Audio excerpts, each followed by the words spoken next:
Coming up on today's show, we recap the biggest announcements from the summer of gaming, and we've got a couple fun special guests. What's good, everybody, and welcome to another episode of the What's Good Games podcast, your source for video game news, commentary, analysis, and funny stuff every Friday. I am one of your hosts, Andrea Renee, joined by Brittany Brombacher. Hello, Andrea Renee. Hello. It's almost like you're here on set with our two lovely guests. The homie, Rihanna Manuel, is back, everybody. Hi. I was like, how do I introduce Rhea? Oh, Bobby, she's the homie.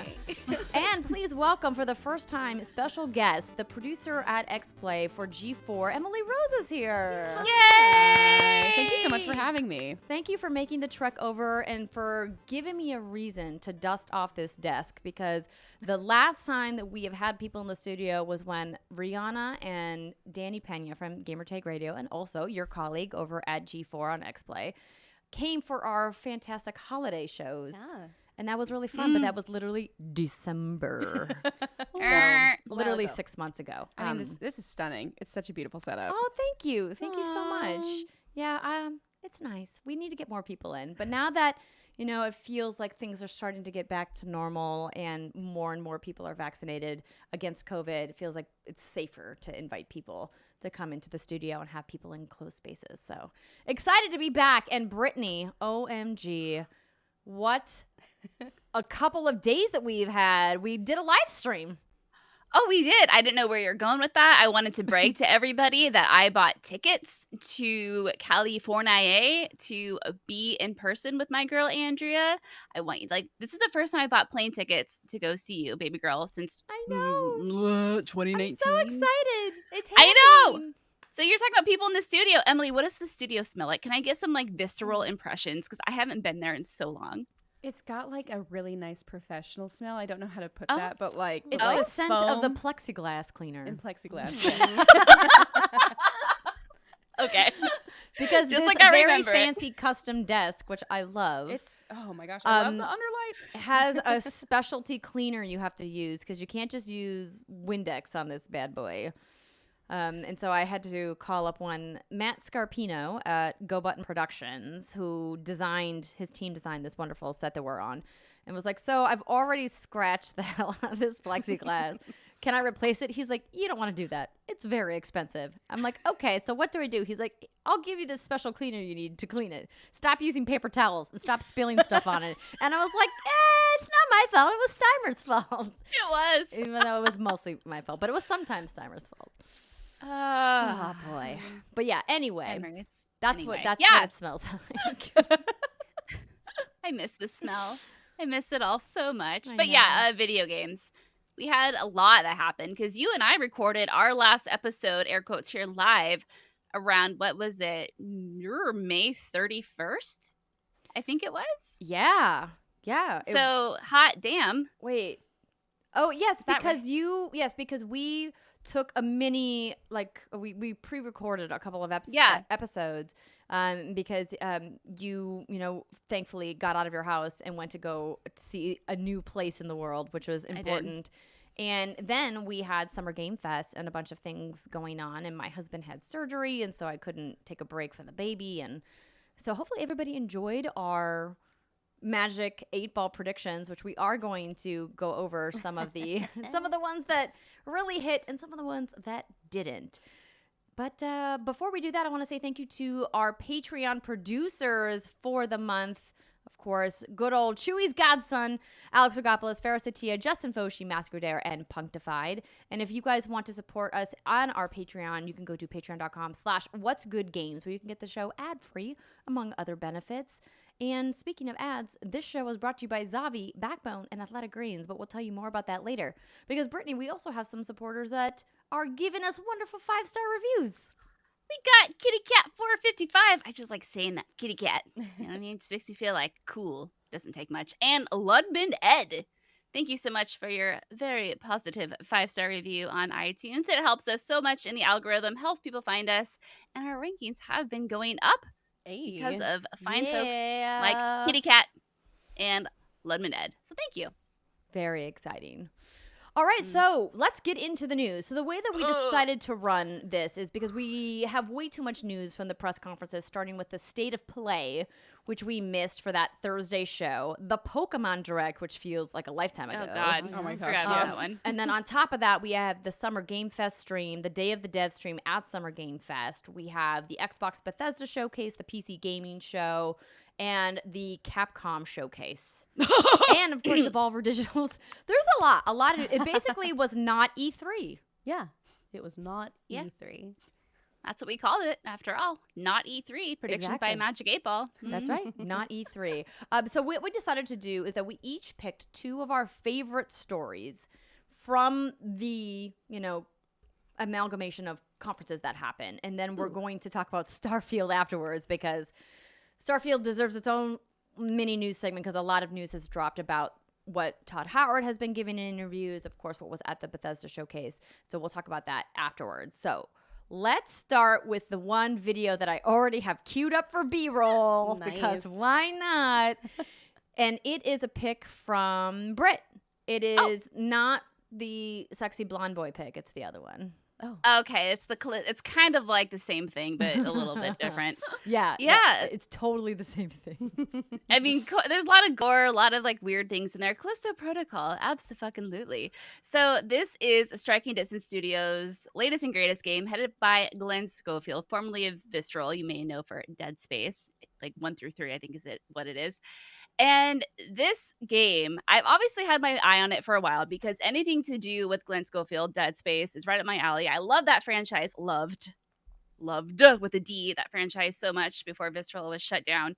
And this, for all intents and purposes, looks like, the spiritual successor to Dead Space that we may finally be getting. We know, obviously, the first Dead Space is being remade, which is wonderful, but it's kind of fun to see Glenn's take on what a new iteration of Dead Space would look like. So essentially, you are on one of Jupiter's dead moons. I think I don't know if they have more. I don't know how many fucking dead moons Jupiter has, but they have one at least, and it's called Callisto. And it's the year 2320, and you're trying to escape this maximum security prison. And you are Jacob Lee, and of course, shit is fucked. And it is you just trying to live and not die all the gruesome deaths that the game has you set up to die. But anyway, so when I was watching this, because like Andrea said, I got out of my house and I got to look at a different state for a week, which is lovely. I was running on my treadmill and I was lagging. Like, I was so tired. I was like exhausted from the week of drinking and eating all sorts of greasy, shitty foods. The minute this trailer started playing, I was flooded with so much adrenaline that I just fucking crushed the rest of my run. It's because as you're watching it, there's just so much fucking nasty ass gore and like lots of action, and it just really gets your ass clenched. Yeah, Like, that's a look at good way that to shit. put it. Yeah, this was honestly way gorier than I thought it was going to be in the showcase. And when it came across at Summer Game Fest in the stream, I was actually like pretty surprised that they rolled this kind of gore in the showcase. Yeah. What did you ladies think? Yeah, especially because they showed that one shot in Summer Game Fest where like he gets his arm pulled into the rotating fan and you see him kind of struggle for a second, and then he's just fully in there and just getting just chopped up. Yeah, it's like Jeff during the stream, if you remember, was like right afterwards was like, so that happened. Anyway, moving on. I was like, I think I tweeted about it. I was like, really, Jeff? You're not going to Great even movement. call out what we just saw? Best throw ever. Runs a tight my ship God. over there. Oh my God. It's like every time we see that game, poor Jacob is dying in a new way. I think in the one trailer, his head gets bitten off. And then in this one, like you were saying, Emily, he gets thrown into this weird, I don't even know what kind of contraption that is. But there was something else Glenn was talking to. I think it was IGN. Anyway, he was talking about haptic feedback in the controllers and the DualSense controller, and how they're excited to replicate the feeling of like a bone snapping because, quote, you want to feel that. And I was thinking, like, I don't even know if I want to feel that. Nope. But No, thank you. But cool, someone out there does. But also what's interesting about this is this came out, I think maybe last week, that this game is no longer set in the PUBG universe. Mm-hmm. And You're that right. was that was something that I think got a lot of people interested. Like, how does this possibly fit into PUBG's universe? And then later it seems like the team was thinking among themselves, like, this is actually getting kind of weird. Like, maybe this actually like isn't tied in. But regardless, I'm just excited for this. Dead Space is one of my favorite horror games, and I'm just excited to see what Glenn and the team come up with. And it looks like I'm going to be the only one on the WGG team playing it, so I'll be sure to report. If it comes out that it has a baby ass baby mode, then I could give it a go, because that's what got me into RE4 Remake. Right. Was that I played it, in easy peasy mode. I didn't wait for all of the mods like Steimer did, which no shade. We love you, Time. But I definitely am not trying to go through this in its true survival horror essence. Like, that just ain't for me. No, and I appreciate that some people like to put themselves through that kind of terror and horror. Like, good for you. Like, if that's what makes you feel alive. It's just not for me, okay? I just want to feel something, Andrea, okay? I just want to feel something. Okay.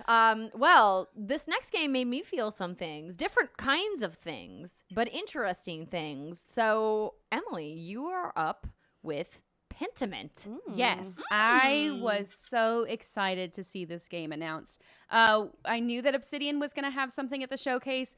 Part of me was expecting confirmation of Fallout New Vegas 2, but this was even better because this is an original idea. I love it. So it's a murder mystery set in 16th century Bavaria.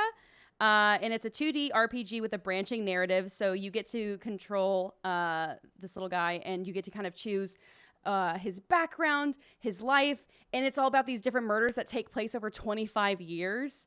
And it looks so cool. And of course, it's from Josh Sawyer, Pillars of Eternity and Fallout New Vegas. So it's coming from a brilliant, brilliant director. And I just love, some people weren't super turned on to this. They were like, I don't know, this looks like...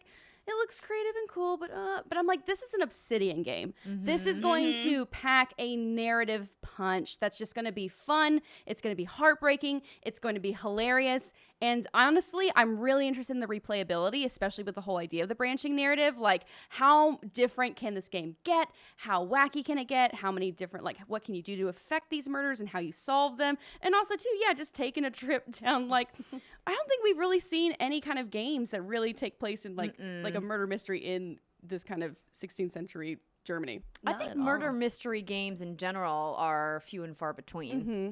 Especially one in this art style, I think, is the really unique identifier for me. And then, of course, as you mentioned, Obsidian's pedigree is, Yeah, I really love I love the juxtaposition between the art style and the humor that we saw in just even the little bit of gameplay that they put on display. And shout out to Xbox Bethesda Showcase for showing so much gameplay just across everything, because it really does help you understand what you're going to get when you go into play through these experiences. And if I had just seen let's say a cover or a flyer for Pentiment, I would have passed right by it. Personally, that's a really good point. And I think that it's good that you called out that they focused on gameplay, because when we give our total impressions at the end, I think it's not to be overlooked that they may have conveniently left out that they were only going to be focusing on the next 12 months, and a lot of people were hoping for some of the bigger further out announcements that we obviously did not get. But we did get a ton of games like that. When that screenshot went up for the conference, it was like, these are all the things that are coming, and these are the things we talked about. I was like, did we actually? I was like, we actually have seen a lot of stuff in this showcase. So once you start forgetting games, it was just and that's why it's so wild to me when people are like, I'm not going to invest in the Xbox Game Pass anymore. There's no AAA titles coming out this year. I'm like, but there's so many other games that are already on there and that are now being brought to there. Like, we had Riot, we had oh my gosh, Atlas, the Atlas announcement. We'll probably talk about later, but yes, killer. Killer indeed. All right, well, the next one that we are going to talk about, speaking of Bethesda and the Xbox Showcase, is one of Rihanna's picks. Yay! Are we going to talk about Redfall and my girl Layla? Yes, we are. Yes. We're going to talk about Redfall. Yes! Okay. Love Layla. I'll gladly talk about Redfall. So, of course, Redfall coming from Arcane Austin, and the folks who brought us Prey and Dishonored. This is going to be one of my most anticipated games until the moment I play it, and from then on I probably won't shut up about it, so just be prepared. Because the thing that I really loved about this trailer in particular is the hero. They chose Layla, who is one of the main characters, and you can play one of 4. This is going to be sort of like a class co-op shooter survival game with all of the great gunplay and mechanics, and of course a little bit of storytelling that we see here in the trailer itself. But what I really love about Layla as a character is she's black. She has big, huge purple curly hair, and she's like drowning in student loan debt. And I see myself on the screen, y'all. I see myself. I don't think any of us want to cheer the drowning in student loan debt part because that part legit sucks. But the fact that you see yourself on screen is incredibly important. It is. It definitely makes me even more excited about this game and about cosplay possibilities. But past that, I'm really excited to get into this because I played a little bit of Prey. I've seen people play Dishonored. I never played through one myself. But now I'm invested because I really love these co-op shooting experiences where you can really customize the way you want to play depending on your play style and choose a character that really fits in the way that you like to encounter all of these enemies. And you can work together or you can work alone, which I thought was really interesting how they emphasized that. A lot of times in these games you see, you know, like in Outriders, for example, or even like in Overwatch, there's a very heavy emphasis on team synergy and like picking up where other people leave off and a lot of those co-op mechanics. But here they really emphasized you can do this all by yourself as one of the characters, which I find very interesting because they all seem to play very, very different. So we have Layla, who is, she has telekinetic powers. She can like put some additional things on the map that help you with traversal. We have another character who gives you some additional firepower and maybe freezes enemy in place so you can like pick them off. We have a sniper class. So there's lots of very different types of gunplay here and lots of different types of fighting styles. And I just find it fascinating that any of them is viable. Like the balancing and the QA testing must be absolutely bonkers. I can't imagine how they pulled all of that off, but I'm really, really excited to see how this plays out. Sorry, this is not look too creepy for you. Because I know you're a little bit of a wussy when it comes to the creepies. Oh, she just said it. I'm certified wussy. And the reason why I'm okay is because I'm going to have friends with me. And it's okay as long as I never go it alone. But yeah, I think that the art style gives me enough of that separation from, you know, photorealistic terror that like we see in something like Callisto Protocol where it doesn't, you know, haunt my dreams quite as much as maybe something else would. But yeah, I think I'm going to be okay. But I'm definitely taking some friends along the way. That was the vibe I got too while watching the trailer when the press conference opened. I was like, this, I mean, I'm sure there's going to be tense, kind of creepy moments, but I don't think they're trying to scare the shit out of you with this game. That's not the vibe I'm getting. And when Arcane clarified that this is a story-driven game with a rich narrative, those are their quotes, not mine, that really also got me excited too, because I wasn't sure. You know, you see a game like this, you're like, okay, are we just playing in small little sandboxes? And it's like, okay, get to the safe house. Like, you don't know. But when they confirmed that, like, no, dog, this is like, you know, story-driven, I thought that was so exciting. Open world co-op game. Like, that's all my jam right there. I'm just really excited for this one. And I think Arcane Austin just confirmed that you're not like whenever you're all playing together, you can all play the same character. You're not just like if you pick Layla, it's not like anybody else. It's like you can have a team of 4 Laylas, which is amazing. Yes. And I love that. Yeah, that's a lot. It's going to be interesting to see how Arcane handles their reputation for narrative-driven games, you know, that we've seen with like Dishonored or Prey or even, you know, most recently with Deathloop. Yes, thank you. But we haven't really seen them succeed in this type of multiplayer setting. And so I'm hoping that, you know, they're bringing in people, I'm sure that they have, to kind of tailor this. And obviously now that they're underneath Microsoft or Xbox Game Studios, they have more than enough talent to pull from to go and call some people in and be like, hey, can you help us figure out how to balance this?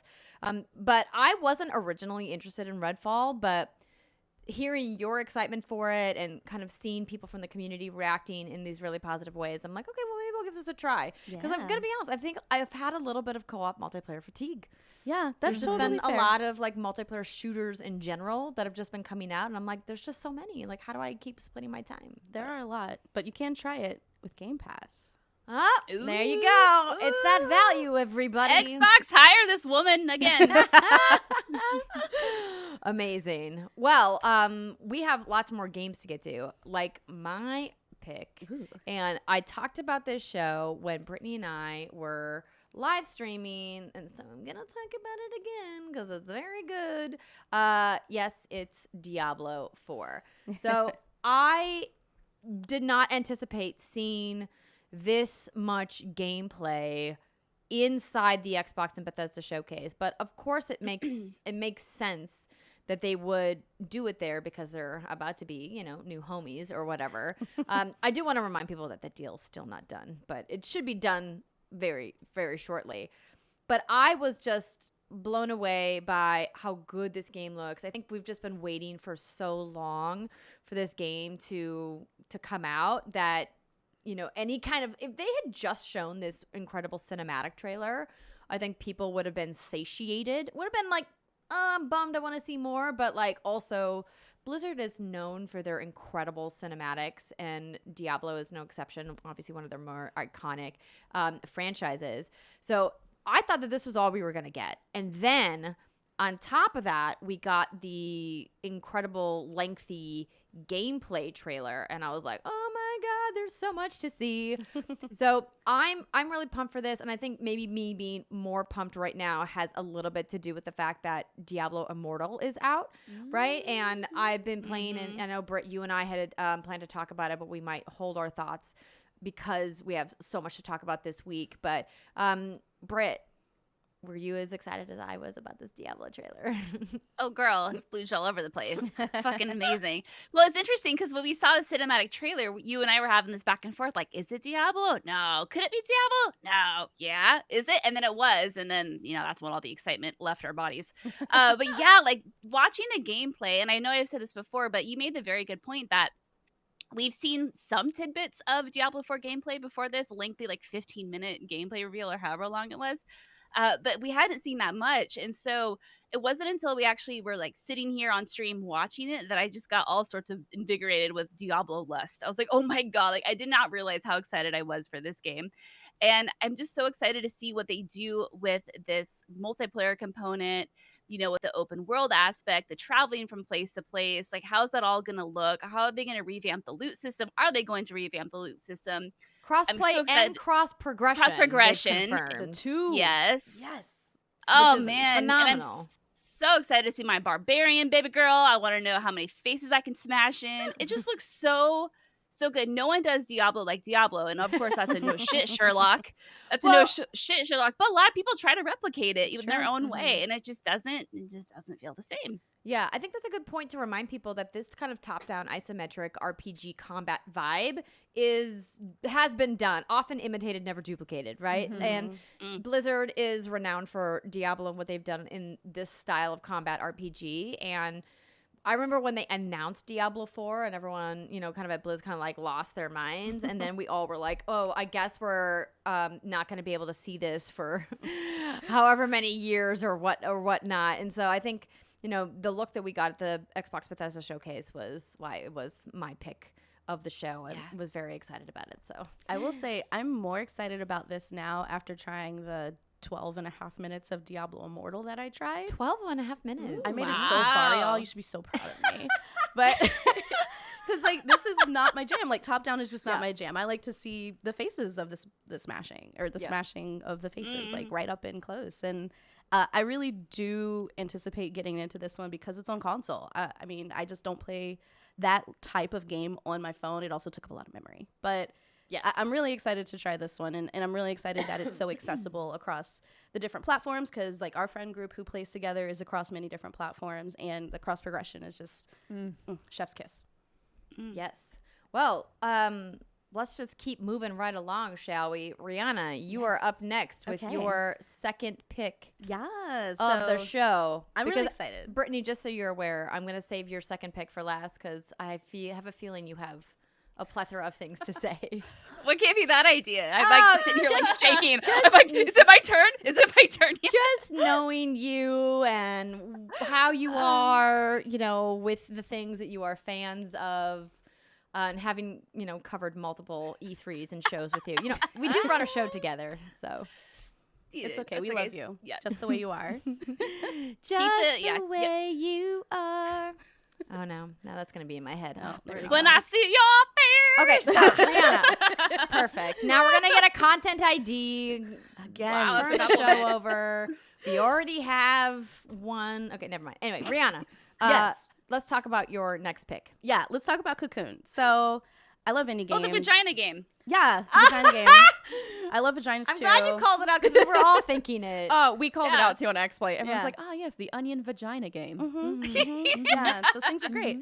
especially, you know, when prepared and treated properly. So I really, really love indie games, and I especially love indie games that, like, you don't know exactly what you're experiencing, or you don't know exactly what the story of the world is, or why you're this character, or why you're doing the things you're doing until you get almost to the end. And this is from the creators of Inside and Limbo.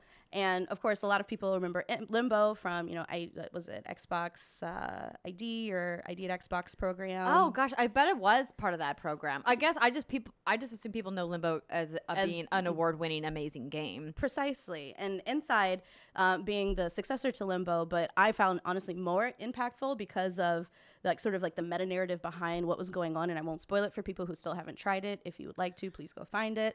But what I really love more than anything about these games is A, it's a puzzle game, which, you know, is absolutely my jam. But B, there's always something deeper, and there's always something to discover about like what your character is here for and what the world is really trying to tell you. And you usually don't find out till you've beaten the game and then you want to go play it again. And I really love that aspect of these, what I'm assuming is going to be a smaller, shorter experiences, because that gives that replayability simply because you just love being in this world.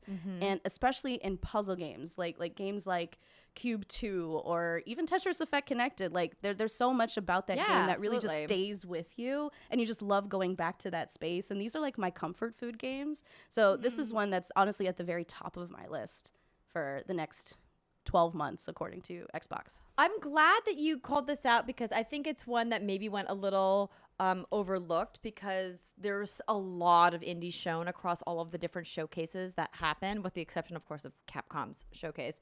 But there were so many good, brilliant indie games that we saw, and it's sometimes hard to highlight them all. Yeah. So, but this is a good one. Good pick. Yeah, thanks. And Emily, your next pick is actually an interesting kind of off the beaten path pick, but also a really excellent pick as well. Yes. So for those who don't know me, I'm a huge VR fan. I love the VR space. I think there's so much we can do with it.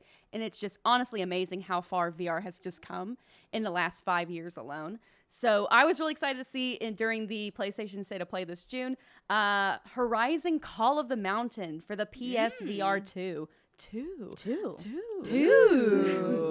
Very excited. Because we saw like a little taste of this a while ago, where like you saw you were clearly in a boat going down a river, and there was a tall neck kind of cresting over you, and I was like, yes, exactly, like this is the kind of world I want to experience in VR. So in this game, you are not playing as Aloy. You are Rias, who is a Shadow Karja prisoner seeking to redeem himself by investigating a new threat to the Sundom.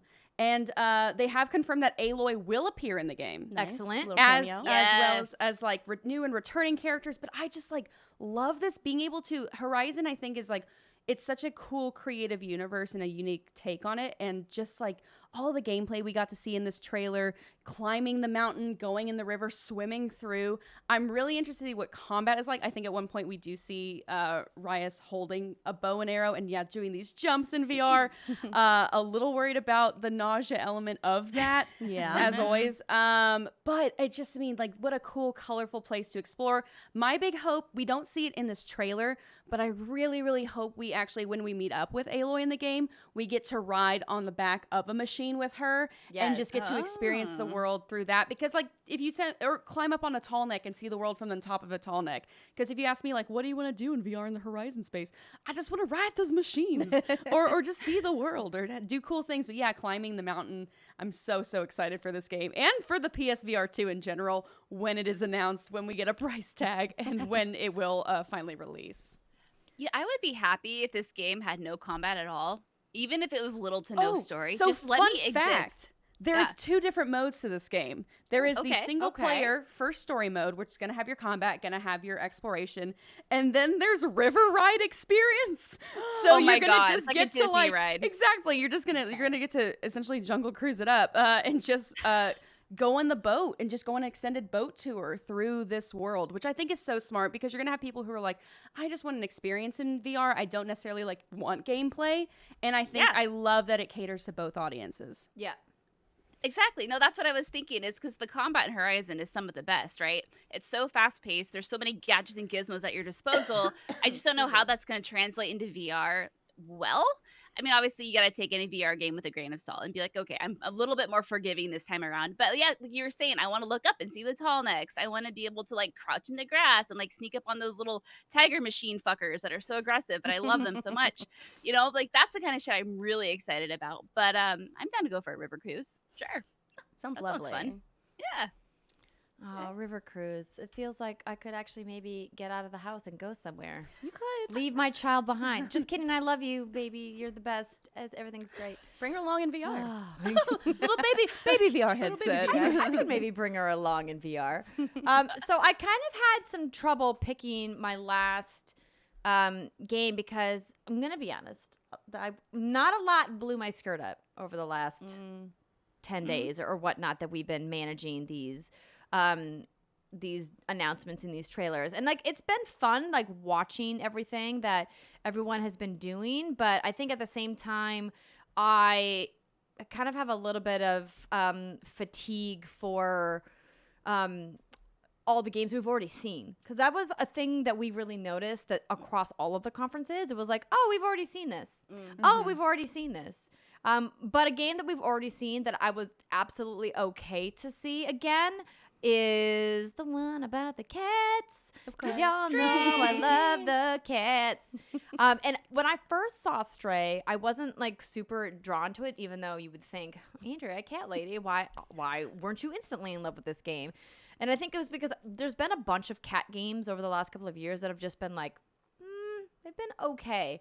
But y'all, when the State of Play came out with its new look at Stray, I was like, okay. I'm in all the way. This looks amazing. The graphics look way better than I anticipated based off the first kind of small look that we got at the game.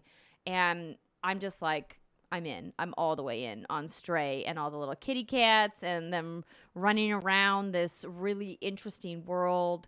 The verticality of the levels seems such a great fit for felines and how they love to climb and be in high places. And I'm interested to learn more about kind of the progression system in this game and kind of how, you know, it's all going to work together. But also it's just like, it feels like I'm just going to be constantly taking cute screenshots of like the kitty doing cute stuff. I've been trying to figure out like, what is the whole point of this game? Is there a point? You know, and I was just reading the Steam description and everything is essentially like, yeah, just basically like be a cat. The cat, along the way, the cat befriends a drone, I guess known as B12, and they're trying to find a way out. Maybe that's the whole point of this game. All I want to make sure is that the cat cannot be hurt. And if the cat can be hurt, I don't want it to be anything intense. Just maybe it goes like, I don't know, maybe it doesn't even acknowledge it. Because listen, cats are strong as shit. They don't acknowledge pain even when they have it. They don't. I just don't want that. I can't handle that. You know what I mean? I can't handle it right now. I'm too much of a softie for that shit. But this game looks really cute. And I hope it's the kind that you can just sit down and just play and just relax. Maybe you want to lick your butt. I don't know. What do you do as a cat? I mean, yes, they do that. I mean, I can't deny it. But I hope that they don't build that in as a mechanic because it's kind of weird. I could definitely see people indulging in that quite a bit if it is. Right? That'd be, like, no, I just, you know, we all like have hygiene things that we do on a day-to-day basis. It's like taking a shower. There's no reason. No, it's not. No, it's not the same. And you know it. We don't need some of those things to be a playable mechanic in a video game, okay? A QTE, lick your ass. No! And then immediately put your butthole in front of the camera of your own. Oh my god! Do you know that they make like little like hang tags that you can put on your cat's tail to like cover your cat's butthole? I forget what they called them. It was a really gems. Yeah. Oh wow. Butt gem. Yeah. It's a way to, you know, make sure that your anus of your cat is not just out to the world. Twinkle Tush. Oh, that's good. That's a good one. Is that what they're called? Uh-huh. Oh, Yeah. That's a great name. Yeah. Twinkle Tush. I like it. Can I give a quick shout out to another game that had a cute animal? Yes. Then we have to get to Brittany's pick of all picks. Okay, before Brittany gets to her pick of all picks, and we know she's gonna pick it all over the place, I would really like to give a shout out to Flintlock. And going back to your point of games we've seen over and over again, I was very intrigued by this simply because it looked fun. You know, you're like running around the world, you're fighting bosses, all that good stuff. You know, the typical thing that we all love. However, you have a cute animal, and I don't even know what it is. It's like, it looks like a little fennec fox It or was something. foxish? Yeah. It looked really hella adorable. And I love a little adorable companion, especially when they can kick ass. And I'm very excited about that one. And so Flintlock, I don't think we know too many details about like what you're actually doing in the world. We did see gameplay, of course. It was in the Xbox Bethesda showcase, which promised nothing but gameplay for the next 12 months. Frost actually researched this game recently, so I remember a little bit from our live stream. Okay. But basically, you live in a world that's overrun by like kind of these magical gods and the undead. So you are part of this organization that is like, we're done. Humanity's finished having its shit wrecked. Clearly. So you go to close the largest portal. Okay, so it's yeah. very Souls-like gameplay. That's what they've described it as. And yep, it's called Flintlock because it revolves around the age of the gunpowder. The gunpowder has just been invented. Yeah. And of course, the Flintlock pistol is one of your weapons. Dope. Plus, you have a cute little animal. And Yay. I'm hoping Animal that you has Go a back name. to talking about my animal friend. I just want to pet it. And like at the very end, they had this closing screen where the lead character is sitting next to said animal, just overlooking this beautiful vista, and they're just hanging out, and animal does little animal motions. And I was like, they should have they should have said you can pet the dog. Like I just really wanted to see that on screen because that was the question that I had. Oh, Should they- So the let me animal's pull, let me name. pull up the animal, the shot that Ree's talking Yeah, very about. end. Okay, last- so last I'm 5 on seconds. I'm on the Steam page, and one of the little bullet points is forge a bond like no other. Join Norvanek, a member of the Coalition Army, and your companion Enki, a strange creature gifted with magical powers and their personal vendetta against the gods. I want a plushie. I would really appreciate. I Spelled want a Can you ENKI. make dog costumes, please? Like just all of the above. Just inject it into my veins, please. Cute animals. I think that animal deserves a plushie for sure. Absolutely. Enki. Mhm. I heart them. But the feet, I don't like the chicken feet. Those gotta like put some little fuzzy socks on them. And we're good. Oh. But then they'll do that weird thing where they can't walk normally. Oh no, they do. My cats hate it when I put anything on their feet. They can't walk anywhere. They like lay stick down. out the leg. Yeah, they like lay down. They're like, "Why did you do this to me? I hate you." That's true. All It's right. true. Britt's pick. Let's do it. So I'm gonna be honest, Britt. All I have really in my mind is that it's obviously Resident Evil based, but there was so much Resident Evil news between the State of Play and the Capcom showcase. I don't know where you want to start. Well, it's like I'll just recap it for you, baby girl. If you go into our show notes, I have a nice little link there to some footage you can play as I gush all over it because Look at that's the kind of what I do. teamwork. Perfect. That's what I do. Okay, yeah. So, worst kept secret in the video game industry, Resident Evil 4 Remake is an official thing. That is happening. And oh, the way they opened it up. Oh, they just fucking opened it up with a release date at the PlayStation State of Play. So bold. You had that beautiful string music in the background, guitar, but I don't know if it was actual guitar, whatever it was. And then just an R showed up. And the minute that we got this R, that was it. I lost it. I fucking lost it. Because I knew. I just knew every hair on my body was standing straight up. Yeah. And so then we actually got a lot of footage. I don't think we got gameplay until the Capcom showcase. The Capcom showcase. Thank you. I can't keep them all straight. Yeah, we didn't get gameplay until that, but I have some takeaways because of course I do. And so I'll just kind of like run through those real quick. So Resident Evil 4, this takes place 6 years after Resident Evil 2, which is obviously Leon Kennedy's first little like foray into Resident Evil.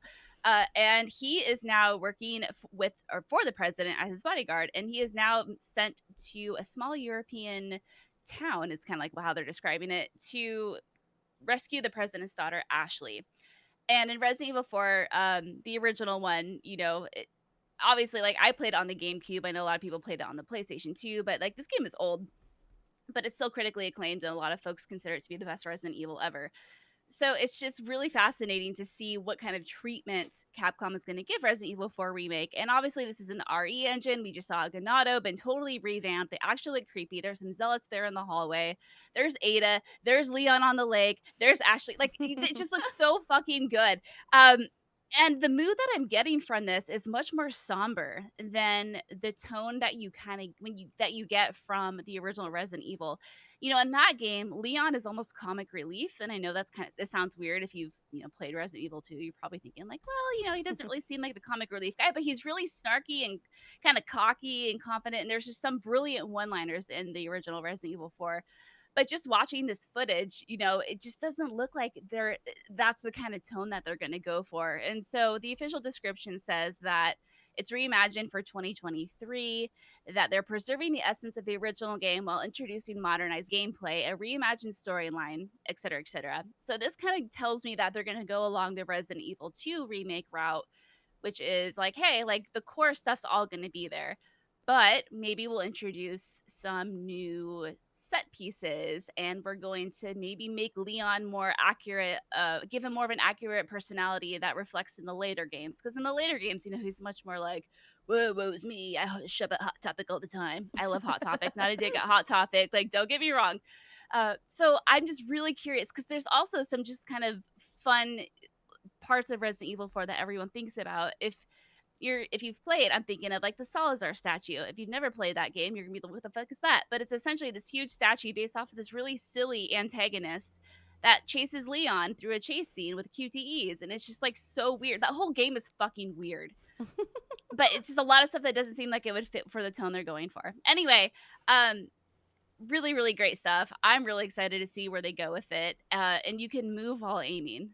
Now that, again, it seems like, oh no shit, Sherlock. I know, but back in the day, Ree, you had to stop, and you had to aim, and you had to do this, and you had to do that. You couldn't actually move. I guess Leon's leg became like 500 pounds each when he was aiming. I don't know. There was no canon reason for it. He was engaging his core. Leon's leg became like 500 pounds each? Excuse me? Yeah, that's why he couldn't move while he was aiming. That's the canon I've come up with, Andrea. Well, you know, somebody had to write the canon for this because Capcom clearly wasn't doing it. No. Right. That's fine. So, Brittany, I'm It's glad all you good. took it upon yourself to do so. I did it. Fanfiction.net. Let's put it up there.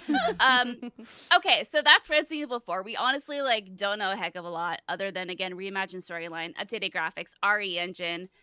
Again, that's the mood we're all getting from it is like, okay, like they're gonna do some things a little differently. It might not be as cheesy as like, or B movie-esque as the first one, which is not a bad thing. We all love camp. Yeah. Camp. Yeah. Exactly. We'll see what they do with it. Yeah. Okay, the next big piece of Resident Evil that we got was by the way, it's coming out March 24th, 2023, which is 23rd, I thought. Wasn't it? I have 23rd? 24. 42323. Oh, well. It would be better if it was 23, because it would be 42323, but I have 4232423. 234 No. 24324 11/11/2022. Starfield. Britt. No longer happening. Oh man. Okay. So I'll Okay. run through this next big piece of Resident Evil news, which is the Rose DLC. I believe the official title of it is called The Shadows of Rose, which is like, okay, drama queen. It's beautiful. Cool, you go on with your bad self. Yeah, Shadows of Rose. Okay.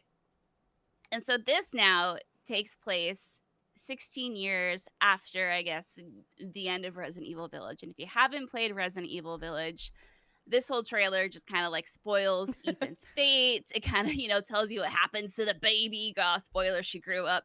So I guess that, if you don't want to know anything about that, like, I don't know, go outside, touch some grass. It's too late now. You've already spoiled It's too late. You're screwed.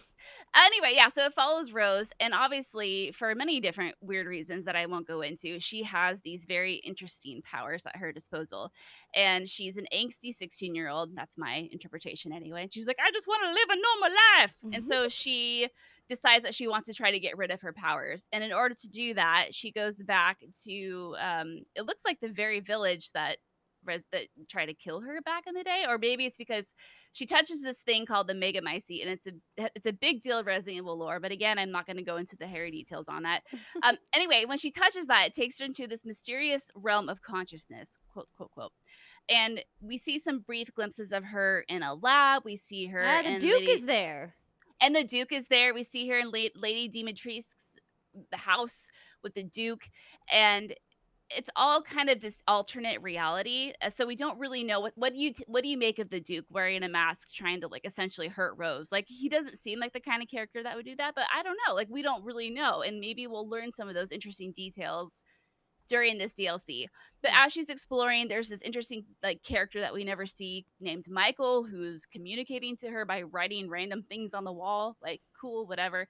Honestly, this just looks like a mind fuck. It looks like a really trippy, weird piece of DLC. So it looks like Resident Evil. It looks like, but even like a little more bonkers than Resident Evil. It's like kind of like one step further.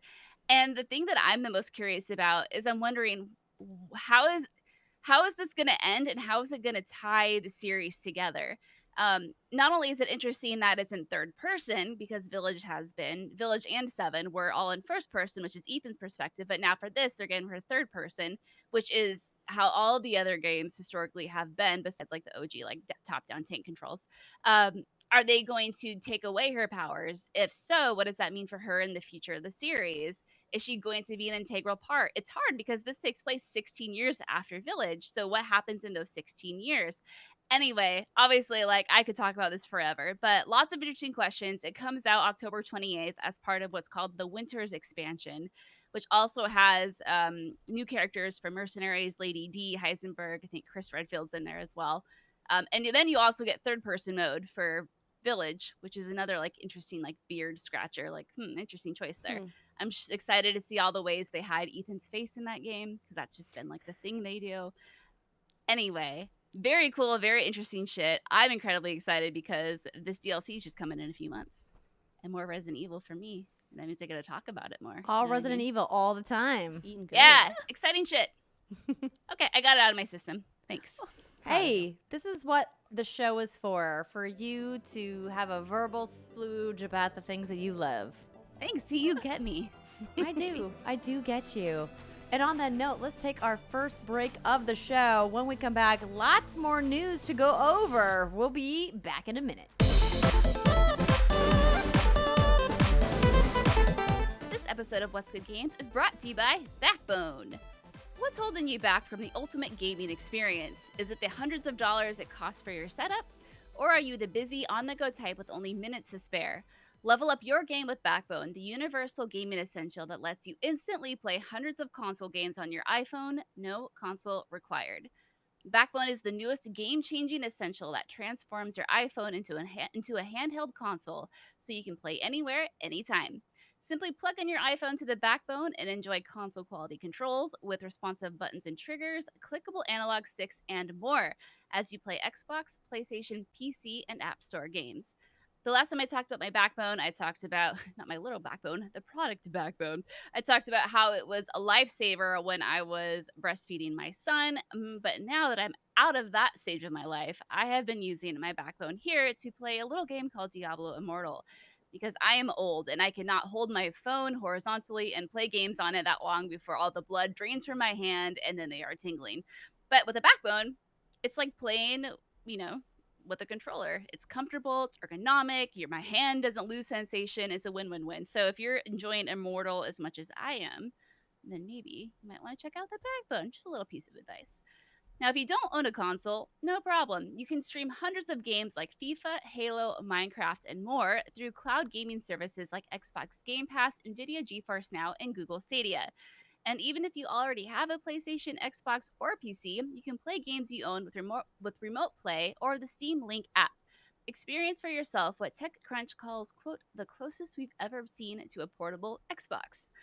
So go to playbackbone.com/whatsgoodnow to order your Backbone until June 30th and get free access to over 350 console games and perks, including 1 month free of Xbox Game Pass Ultimate, 1 month free of Apple Arcade, 2 months free of Google Stadia Pro, and 3 months free of Discord Nitro.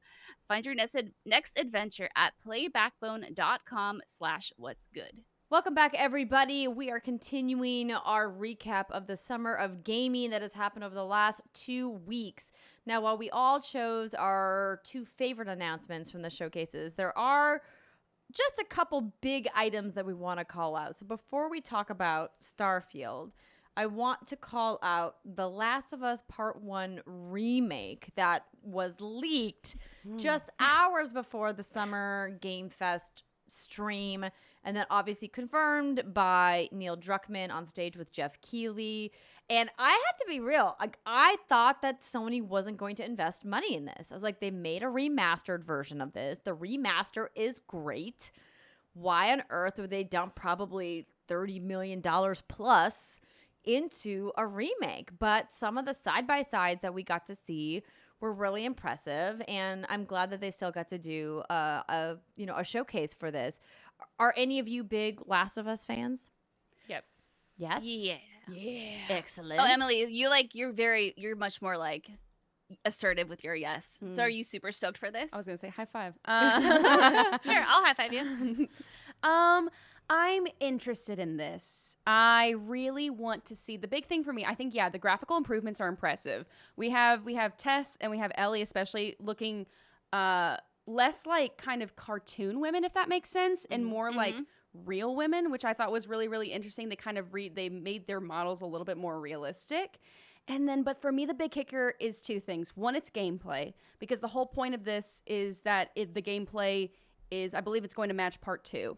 So it's completely revamped gameplay, which if we know from part 2, there's a lot of parts where like Ellie can just go prone on the ground and crawl around. Like, is that how Joel's going to interact? Will he have that ability? And will that change the levels that we've played and have been familiar with in The Last of Us, now part 1? I did like that change. I was like, I do like that. Now we have a part 1 and a part 2, and it makes a little bit more sense. The one thing that gets me, though, is back to your point. This is the 3rd time this game has come out in 10 years, and it's at a $70 price point. That to me is like, I don't think it's a game day one buy for me because of that. And I'm like, why? I get it.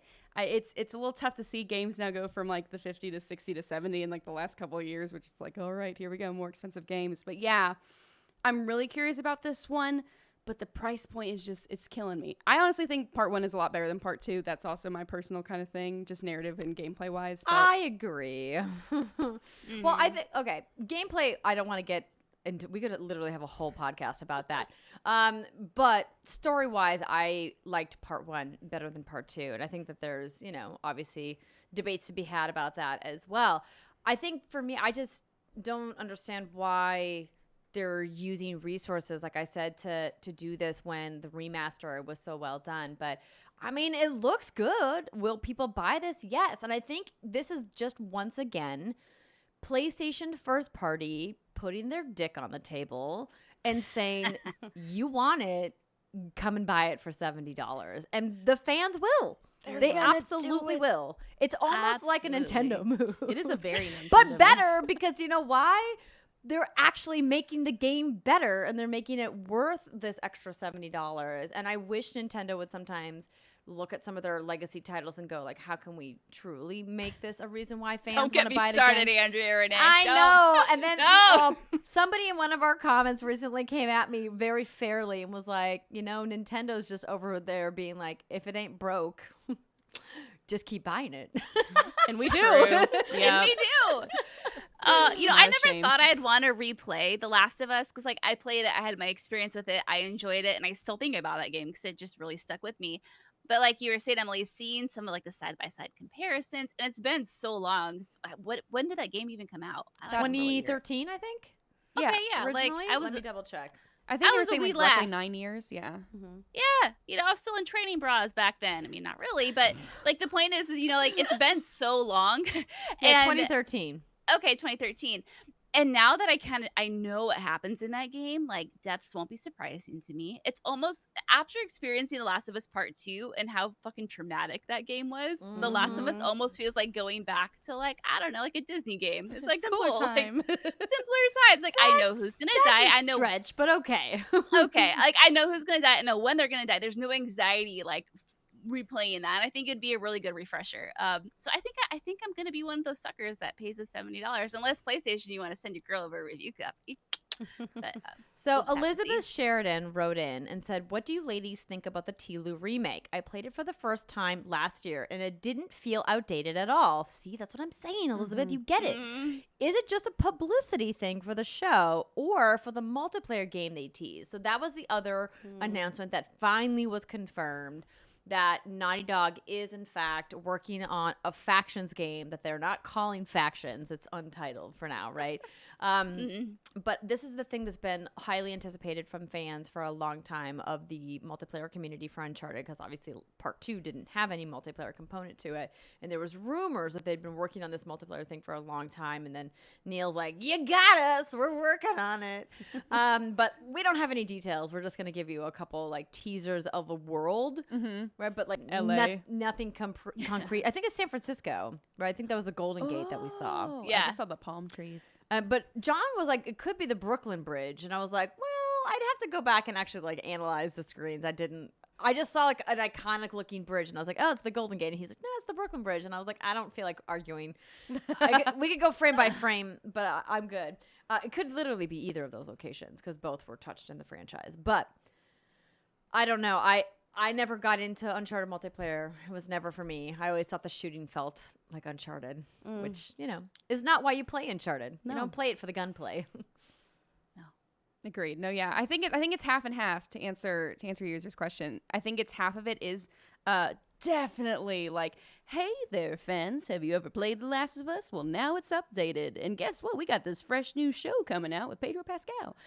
Why don't you check it out? I think it's definitely that. And also, too, factions as well. And just like, they're just like, this is, and also I think it was its anniversary this week, The Last of Us. So The first one, yep. And so everything's kind of really timed out well. We're in this weird, like, Last of Us renaissance. And yeah, I mean, I'm really excited about the show.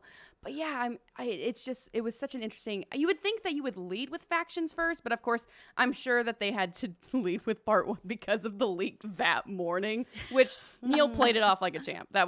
He did a very great job. Yeah, he's been around the block a few times. He knows how to roll with the punches. But I agree, Emily. I think it's just getting some of that mind share back for The Last of Us Part 1 and like reminding people of what was so special about the original coming out. Obviously, Part 2 had lots of reactions from both fans and not so many fans and people who had a lot of opinions about the way that the story and the narrative were handled. But Part 1 was a fantastic game, both technically and critically and narratively. Like, all of those experiences, we still remember 10 years later. Like, I won't spoil the moment for folks who really still haven't gotten a chance to play the first one, but there's a moment What are you waiting for? It was literally almost 10 years ago. There's a moment where you discover a certain type of wildlife, and it's just so impactful, and there's so many moments like that in Part 1 that are really special, and for a gaming audience that maybe 10 years ago didn't have access to PlayStation games, this is a really great moment to jump back in.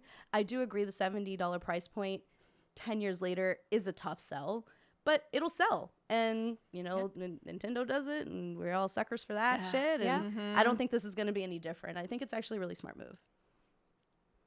Well, it's going to make them a lot of money. It will. Indeed. It will. The other really smart move and kind of the big, I don't want to call it a shocker, but it was certainly a moment in the Xbox Bethesda show that had Brittany going, what? What? Oh my God, what? I never saw it coming. It was just right there. It was just right there. We just had to do it. It's a bop, y'all. Gosh.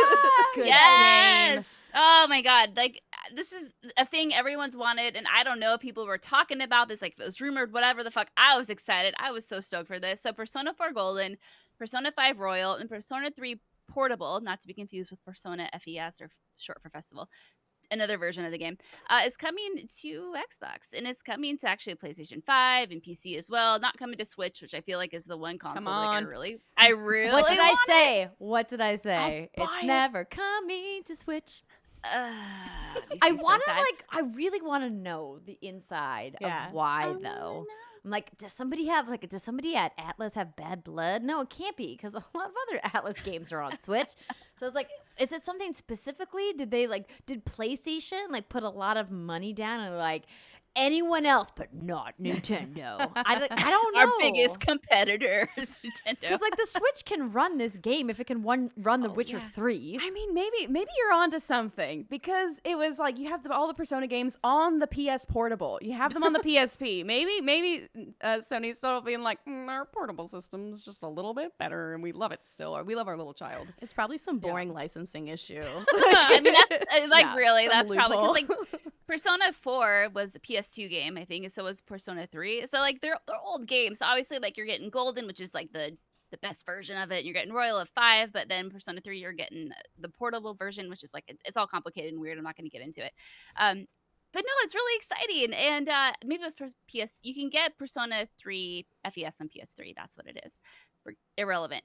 I've never played Persona 3, and I immediately texted one Christine Steimer because she's my Persona partner in crime, and I was like, "Oh my God!" and she was like, "Oh my God!" and none of us either. She hasn't played Persona 3 either, so this is gonna be a really good way to do it because, listen, unless it's on my Switch, I don't want to play anything portable. I'm spoiled now. I still have my PSP. I still have all those old ancient relics of a past era. but I'm just spoiled with it. So I'm just really, this can be a good treadmill game, is what I'm saying. Persona 3 treadmill game. Let's go. Is it coming to Game Pass? I think so. Yeah, it said on that Yeah, screen it's coming Game to all Pass. Yeah, okay. the little Microsofties. And also, I too. could xCloud it on my phone. Yes. Ooh, You could see? xCloud it on your phone with your backbone. Wink. Oh. And Persona That wink was not sponsored by Backbone, but thank you, Backbone, for sponsoring this episode. I think Persona 3 Portable is the only Persona title where you have the female main character option, which is great. Please, Persona 6. All I want to do is play as a lady and be able to date would be the cute lovely. boys. I love Yes. them. Please. Yes. If you're out there listening, just, give us some gender options. That's all we ask. Yeah. So we had to include that. And like the last blurb that we just want to spend just a tiny second on before we get to the big news of the week, Starfield, was Hideo Kojima officially announced his rumored project with Xbox. But like, did he though? He basically came on in his, very Kojima-san way and was like, so I've got this really wild, weird, wacky idea that nobody wants to fund, but then Xbox gave me money, so it's gonna come to Xbox, but we're not gonna tell you what it is. Just know it's me, Kojima-san, so it's gonna be cool. And then cloud. Yes. Thank you for getting that. I think my favorite part of this whole thing is the change.org petition. Oh no. Oh no, I haven't heard about this. What? Oh yeah. Okay. It has 1,800 signatures, and here's the blurb, ladies. Kojima is betraying his loyal fans. Oh my God. He has been blinded by greed. We must help him come back to the winning side. Please share this petition everywhere. Not everyone has good enough internet to stream games. Not everyone has enough money to buy a new console or build a new PC. Please, Kojima, don't leave us. Like, legit. It's literally coming to your phone. What are you talking about? Also, he's not leaving. He's just going over to the neighbor's house saying hi. He's going to come back. We just talked about Norma Reedus already confirmed Death Stranding 2. It's so wild. And then Kojima Productions had to put out an official tweet saying, after the announcement of our partnership with Microsoft using the cloud technology, many people have asked us about our collaboration with SIE. Please be assured that we continue to have a very good partnership with PlayStation, registered trademark symbol, as well. Hashtag Kojima Productions. Basically, Kojima Productions is like, we taking everybody's money, bitches. Why Don't worry. not? Kojima-san be sprinkling his shit around. I mean, as he should. He's a single man as in the a comms industry. person, I appreciate that they said that. However, it's just sad they had to respond to a bunch of people crying. Like, come on, y'all. More games for more people. It's gonna be fine. Yeah. The console wars. Yes, exactly. Tiring. Which are, slowly going away. As Brittany and I saw a demo in the Samsung Gaming Hub with a PlayStation controller that we were playing Halo with. Yeah.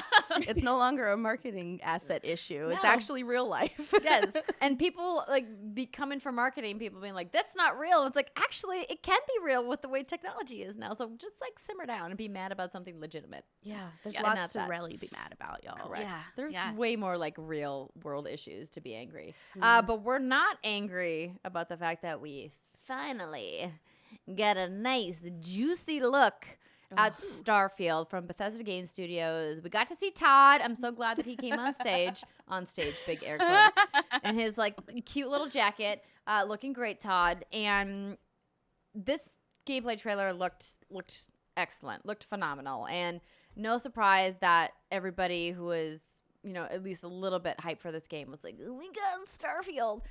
So Brittany, you have 4 or 5 Starfield stories in the show notes here. How do you want to go over these? I'll just quickly go through them and then I'll toss to Emily because during the pre-show, before we start recording, she mentioned something about Todd Howard taking her kids. So I think she's very excited about this. Did. Allegedly. Yeah. So yeah, we got a bunch of gameplay and got a lot of people's panties in a tight and twisted pleasurable bundle. But since then, I believe IGN did a pretty meaty interview with Todd Howard, and these are the articles that have come out since this gameplay reveal. The first one is that Starfield's main quest is about 20% bigger than previous Bethesda games, about 30 to 40 hours long. No. The next like I said before, Todd, I got shit to do. I mean, 30 to 40 hours, like, I feel like that's okay. I feel like that's That's one quest. No, 30 to 40 hours? That's false. That's fake news. That's critical I pass. know. Fake news. I was going to say, if that number was accurate, cool, but we know it's not going to be. If it's all right. 20% bigger than their other RPGs, like... Yeah. Yeah, he said it's longer due to the sheer number of quests. Quote, this one's ending up a little longer, and we made 2, not some still. It's more quests, so it might be 20%. As Christine Steimer would say, edit. Yes. Trim the fat if she was here. The next article is Starfield has 4 main cities, and New Atlantis is the biggest city Bethesda has ever made. So that's kind of like cool, I guess, if you're into that. Next one, Starfield doesn't let you fly seamlessly from space to planet. That's just not really that important, according to Todd Howard. And finally, Starfield space combat is unique and inspired by FTL and MechWarrior. So obviously, like all of those articles you can deep dive into, go to IGN and it goes into more details. But I felt the title of those summed it up pretty much. Yeah. What you're going to learn from that. Okay, so Emily, what's got y'all hot and bothered about this? Oh, so much. I think the biggest thing for me, and like I lost my mind on stream when I saw it, the return, bless them, the return to the NPC dialogue punch-in, first-person punch-in. We haven't seen that since Oblivion. I thought it was after Skyrim came out. I thought it was obsolete. Well, we saw it in Fallout, right? No, not Fallout 4. Oh, no, not Fallout 4. We saw it in Fallout 3, yeah. So post Skyrim, I was like, because the Skyrim dialogue was okay, because you just would kind of like do a slight zoom in. And I'm like, okay, so we're not doing this really big kind of character portrait punch in. But seeing that, knowing that below there was going to be a big juicy dialogue selection, and also Todd confirming, or Bethesda, at least the Bethesda Twitter confirming on Monday, that your character will not be voiced. That was a big contention point. We just did a Fallout 4 retro review, kind of building up to a Starfield announcement, and just kind of revisiting their last big RPG, what we could learn from that game to see how it would apply to Starfield, especially combat-wise. This is going to be the most polished combat we've ever seen from Bethesda, and I'm really excited about that. But yeah, just because the voicing of the character in Fallout 4, I didn't like it. I don't like it. I like this shot specifically in the trailer reminded me so much of Outer Worlds, and it just reminded me, oh yeah, Obsidian made a Fallout game. In case y'all forgot, and I think it's really interesting to kind of see them, as you mentioned, take some of their, I don't want to call it, like you said, retro, like developer styles that they use, but I mean, I think it's good that they're kind of going into the legacy of what Bethesda Game Studios is and saying, don't forget, like, maybe Fallout wasn't your thing, or, you know, maybe some of the other stuff we've worked on, like ESO, hasn't been your thing. Don't forget that we still are kind of the big dog in RPG makers out there. And that was a city called Neon. That's going to be the very big drug city. It's built on a fishing platform. I've done all the research into all those little VODs that they've been putting out. And yeah, going back to Oblivion, there is a version of the Oblivion persuasion system is in this game. We haven't seen it at all yet.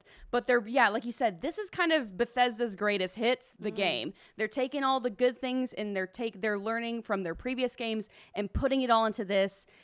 But it's also, there's a lot of expectations in this game, and this game is huge, like you said. Over 1,000 planets to land on and discover. Like I said on stream, it's too many. That's Todd, a it's big too many. No, Emily, I can't tell. Are you excited about that, or are you like, no, oh god, I'm not. Okay. I want to. It's just like it's. I know I'm gonna dive hard head first into it, and it's just like it's that kind of sense of overwhelming choice. Like I got that feeling with Assassin's Creed Valhalla. Yes. Like as soon as like knowing that map and seeing London all the way at the bottom and that being such a huge city, I got so overwhelmed by it. And that's like small compared to this. Yes. Yeah. I mean, I think it's really creatively cool, and I applaud everyone at Bethesda for really, really pushing themselves. I mean, even the idea of hiring NPCs to come work at your bases or recruiting them. That's also something you can do with Fallout 76. I played a lot of Fallout 76. But yeah, I mean, they're clearly going big or going home. And yeah, I love the idea of being able to land anywhere on the planet. There's that freedom around it. But also, I think it's really important. I love Todd. But to take everything with a little bit of a grain of salt. Yes. Because of what we've seen from Cyberpunk, because of what we've seen from No Man's Sky, because of what we've seen from even Fallout 76. I do like that in this story that Brittany mentioned, does Starfield let you fly seamlessly from space to planet or not, that they specifically call out, nah, man, it doesn't justify the engineering work. People don't really care that much. And it was like, honestly, good on you for not putting your dev team through the work to make that possible, even though I'm sure they could figure it out. They were just like, loading screens are fine because on your new systems, they're real fast. But we're not going to make it seamless because like the amount of work that would require would then pull those engineers off of other work that they could be doing to polish the world. He's like, we already got over 1,000 planets. What more do you want? It's not going to be seamless. Sorry, bro. And I'm like, that's fine. That's fine. It's totally fine. It's fine. Yeah. Emily, I'm sure you saw the interview with Todd about the 1,000 Planets shenaniganry. But what I thought was interesting about it is he pretty much mentioned, like, yeah, procedurally generated because, of course. But he even said, like, yeah, like they're not all going to be that exciting because, ooh, giant ice space balls. Ooh, that's, you know, you can't really make that too exciting. But what he said, what I thought was interesting is you can land on those. Let's say, you know, you like the view of that current giant ice ball in space and you like the planets it overlooks and you like the location of it. Cool, live your best life, build your base there, have a good time. Like, we're not going to stop you from doing that, but it's not, don't have the expectation that it's going to be integral to the game itself. And I thought that was a really good take on it. I think that's kind of what we all expected anyway. I just, for me and all of us, right, like we like with No like Man's Sky, planets. like there's a lot of like emptiness in that world. Yeah.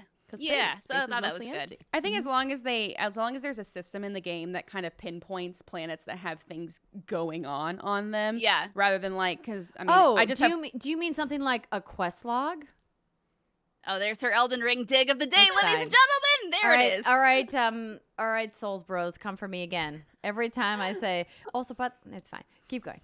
But yeah, I mean, I think of like, I love the series, the original Mass Effect. Some of those planets, you're just driving around the Mako, and it's like, wait, are we gonna just talk about Mass Effect now? I would love to, but there's like a big worm over here, and a base over here, and I gotta drive in between it in my Mako that's going a decent speed, but I'm just trying to jet propulse my way faster, and so I think that's a big thing for me too. Yeah. Also, too, we've seen horses in Skyrim. Are there gonna be like little rovers you can have that will let you like drive your way across the planets? Maybe. But I hope there's really good romance systems. We've seen Bethesda's actually done a really good job of slowly getting better and better at romance options, and especially like Fallout 4, it was like, oh, we'll let you you sleep with them and you get a little perky perk, and I'm like, okay, give me like a really fleshed out romance. And also, speaking of fleshed out kind of character moments, that character creation scene is really, really awesome. They're doing speaking of Mass Effect, they're doing a really great thing where you can choose your character's background. You can choose if they're a bounty hunter, if they're a chef, a real occupation you can pick in the game. Even like a gangster, it says on there. And I was like, interesting, okay. And then you have 3 selected... Space gangster. Space gangster. Space gangster. I like it. No. No. Maybe. A spacer. A spacer. But yeah, you'll be able to choose, like, each background comes with 3 specific traits. And what's awesome, kind of goes back to Mass Effect, characters will know your background and will reference it to you, which is kind of like what I loved about Mass Effect, which Commander Shepard, really feeling that personalization of like, oh, this is me, this is my Shepard. So yeah, like diplomat, and then here's that NPC being like, oh, I've heard you have a diplomatic background. Tell me about that. And then these fun traits where you can... kid stuff? What does that mean? I need to know. I don't know. It probably just means that they're a parent or they have children and they're a guardian. Or they're incredibly immature and love toys. I love that they just called it kid stuff. Kid stuff. Like, it's that kid shit. Because like the introvert perk was basically like, hey, you're an introvert. You will have a bonus to endurance if you have no companion. And then there was the extrovert there was the extrovert trait, which we don't see them click on, but I'm assuming it's the opposite. You gain an endurance bonus if you have a companion. So of course the game rewarding you, you're depending on your playstyle, you knowing going in, great, I love the companions of Bethesda games, I'm going to have them coming around with me the whole time. Or hey, I prefer much more solo adventure. The game kind of lets you reward yourself at the very beginning if you choose. Those are, I think, traits are optional, but background is a must. That's awesome. Like okay, if they kid had a stuff. tiny house one, you'd have better storage capabilities. The trait of kid stuff. Your parents are alive and well, and you can visit them at your home, but 10% of all the money you earn is deducted automatically and sent to them. It's literally a tithe to your parents. Well, okay, that's fair. No, man. That's cute. They had their time. Are they procedurally generated Just based kidding, off love of you, my Mom and traits? Dad. That would be really cool. I hope that so. would be cool. I gotta say, I'm more excited for this after seeing this gameplay I guess, like showcase. And once again, I was sitting in the theater at FanFest in LA watching this with, Xbox's most dedicated fans. And I did not realize this was 15 minutes long. It's very long. It went by like that. Like, it was so engaging, and I was just so interested in all of the different things you can do. Like, if you love romance dialogue options, you can have a really great gameplay session. If you like exploring barren, icy planets, you'd have the best time ever. If you like base building, like, if you really love FTL, like there's a game inside this game for everyone, which definitely got me more intrigued, because I was originally going to pass. I'm not a huge space adventure genre fan, but now with the power of Game Pass, I'm definitely going to check this one out. And while I definitely prefer all of these types of experiences alongside friends, because then I can show off how cool my ship is rather than like taking a screenshot of it and posting it to Twitter and getting like 4 people who look at it, I really do think that there's something here for everybody, including myself. So I'm really grateful that they showed us so much. And I know this took a lot of effort to do. Absolutely. I think, like I said, when Britt and I were doing our live reacts to the showcase, I believe in the legacy of Bethesda Game Studios as a set of developers who've crafted these amazing RPG worlds over many decades, and how I've gotten really immersed in these worlds. And I know that I'm going to lose hundreds of hours to this game. I just don't know like where they're going to go with the story. I think that's like the kind of missing piece for me, is like, what is this narrative? Who are you? What are you doing? Because that's like the one thing from the Fallout franchise that I never got into. Really? Yeah, the narrative of everything happening in the Fallout universe, no matter which game I played. And I think, to be clear, there's some really brilliant side quests and side characters, and the stories and some of the writing is really excellent. But I think the meta narrative of what's happening in that game, I'm just like, post-apocalypse. Not to say that like the overall narrative of Elder Scrolls is incredibly compelling either. I think really where Bethesda Game Studios shines isn't in their big storyline. It's always in these tiny little stories that you run into these people in these individual towns, and you have these quest lines that take you down these paths that you never anticipated. You just get lost in the world. And that's why I think people are so excited about Starfield, because it's a new experience from this veteran studio doing something outside their comfort zone narrative-wise. And I think, like you said, well, at least I hope, like you said, that it's BGS's greatest hits. I hope so, too. And I think you bring up a good point, because, Elder Scrolls, it's like, I'm in jail. Who am I? And then Fallout, it's always like, you're looking for dad, you're looking for son, you're looking for Matthew Perry who killed you. And then I think, this one, it's like, because you brought up such a good point earlier with, I think so many people are comparing this game to No Man's Sky when the other sister comparison is The Outer Worlds. That is a fantastic space RPG. Please play it if you have not already. Oh, so good. It's kooky, it's colorful, it's wacky, it's compelling. And Starfield, I love Bethesda, looks very boring. It looks very serious. It looks like their most serious game. Very serious. So I'm really interested to see like what those narrative elements are. I think that, that's the big question now. It's like, how is it going to hook us? Yeah. What is this story? Is it compelling enough to keep people playing and to keep people discovering all 1,000 of those ding-dong planets? Oh, God, I'm so many glad ice you brought balls. that up, because we arrived at that moment in the B-roll that I've been showing where Todd was like, you can land on this planet, and then this planet is part of a system, and you can land on all the planets in the system, and then we have all these systems. And I think you touched on Outer Worlds being this great game, and I think one of the things the Outer Worlds did so well is they limited their scope. And now we know, having talked to the development team at Obsidian, that a lot of that had to do with budget, and they didn't know what was going to happen with their studio, before they teamed up with Xbox Game Studios, and that we can anticipate the Outer Worlds 2 being much bigger. But I'm like, actually, though, Outer Worlds was like a really nice scope. It felt big. It felt robust. Like I had a lot of places to go, but I didn't have 1,000 freaking planets that I had to go check out. And I think, Todd clarifying to IGN that not all of them are going to be razzle dazzle just makes me go back and go, where's Steimer with the big edit button? Just edit. Like, why don't you just not have that many? Like I said on our stream, 100 planets would have been more than enough planets for people to explore, even if you made only 30 of them be really impactful and have really well developed level designs. I don't understand this need from development studios to appease a gamer that is asking for some RNG, explosion of exploration. I feel like it's a small segment of the audience who actually wants that absurd amount of content. Yeah, it's that you're damned if you do and you're damned if you don't. Like, Yes. I personally would be thrilled with 5 planets that have been Five great planets. Just 5 handcrafted. You know what I mean? Just like any biomes, you know? Yes, yeah. Like, honestly, like, cool. I would have been thrilled with that. But then if that was the case, how many people would have called Bethesda lazy or it's Microsoft's fault? I mean, I don't know. Like, you can just hear it now. Yeah. But then you have the 1,000 planets, and we're like, oh shit, like, what the fuck? And it's just like this weird thing of.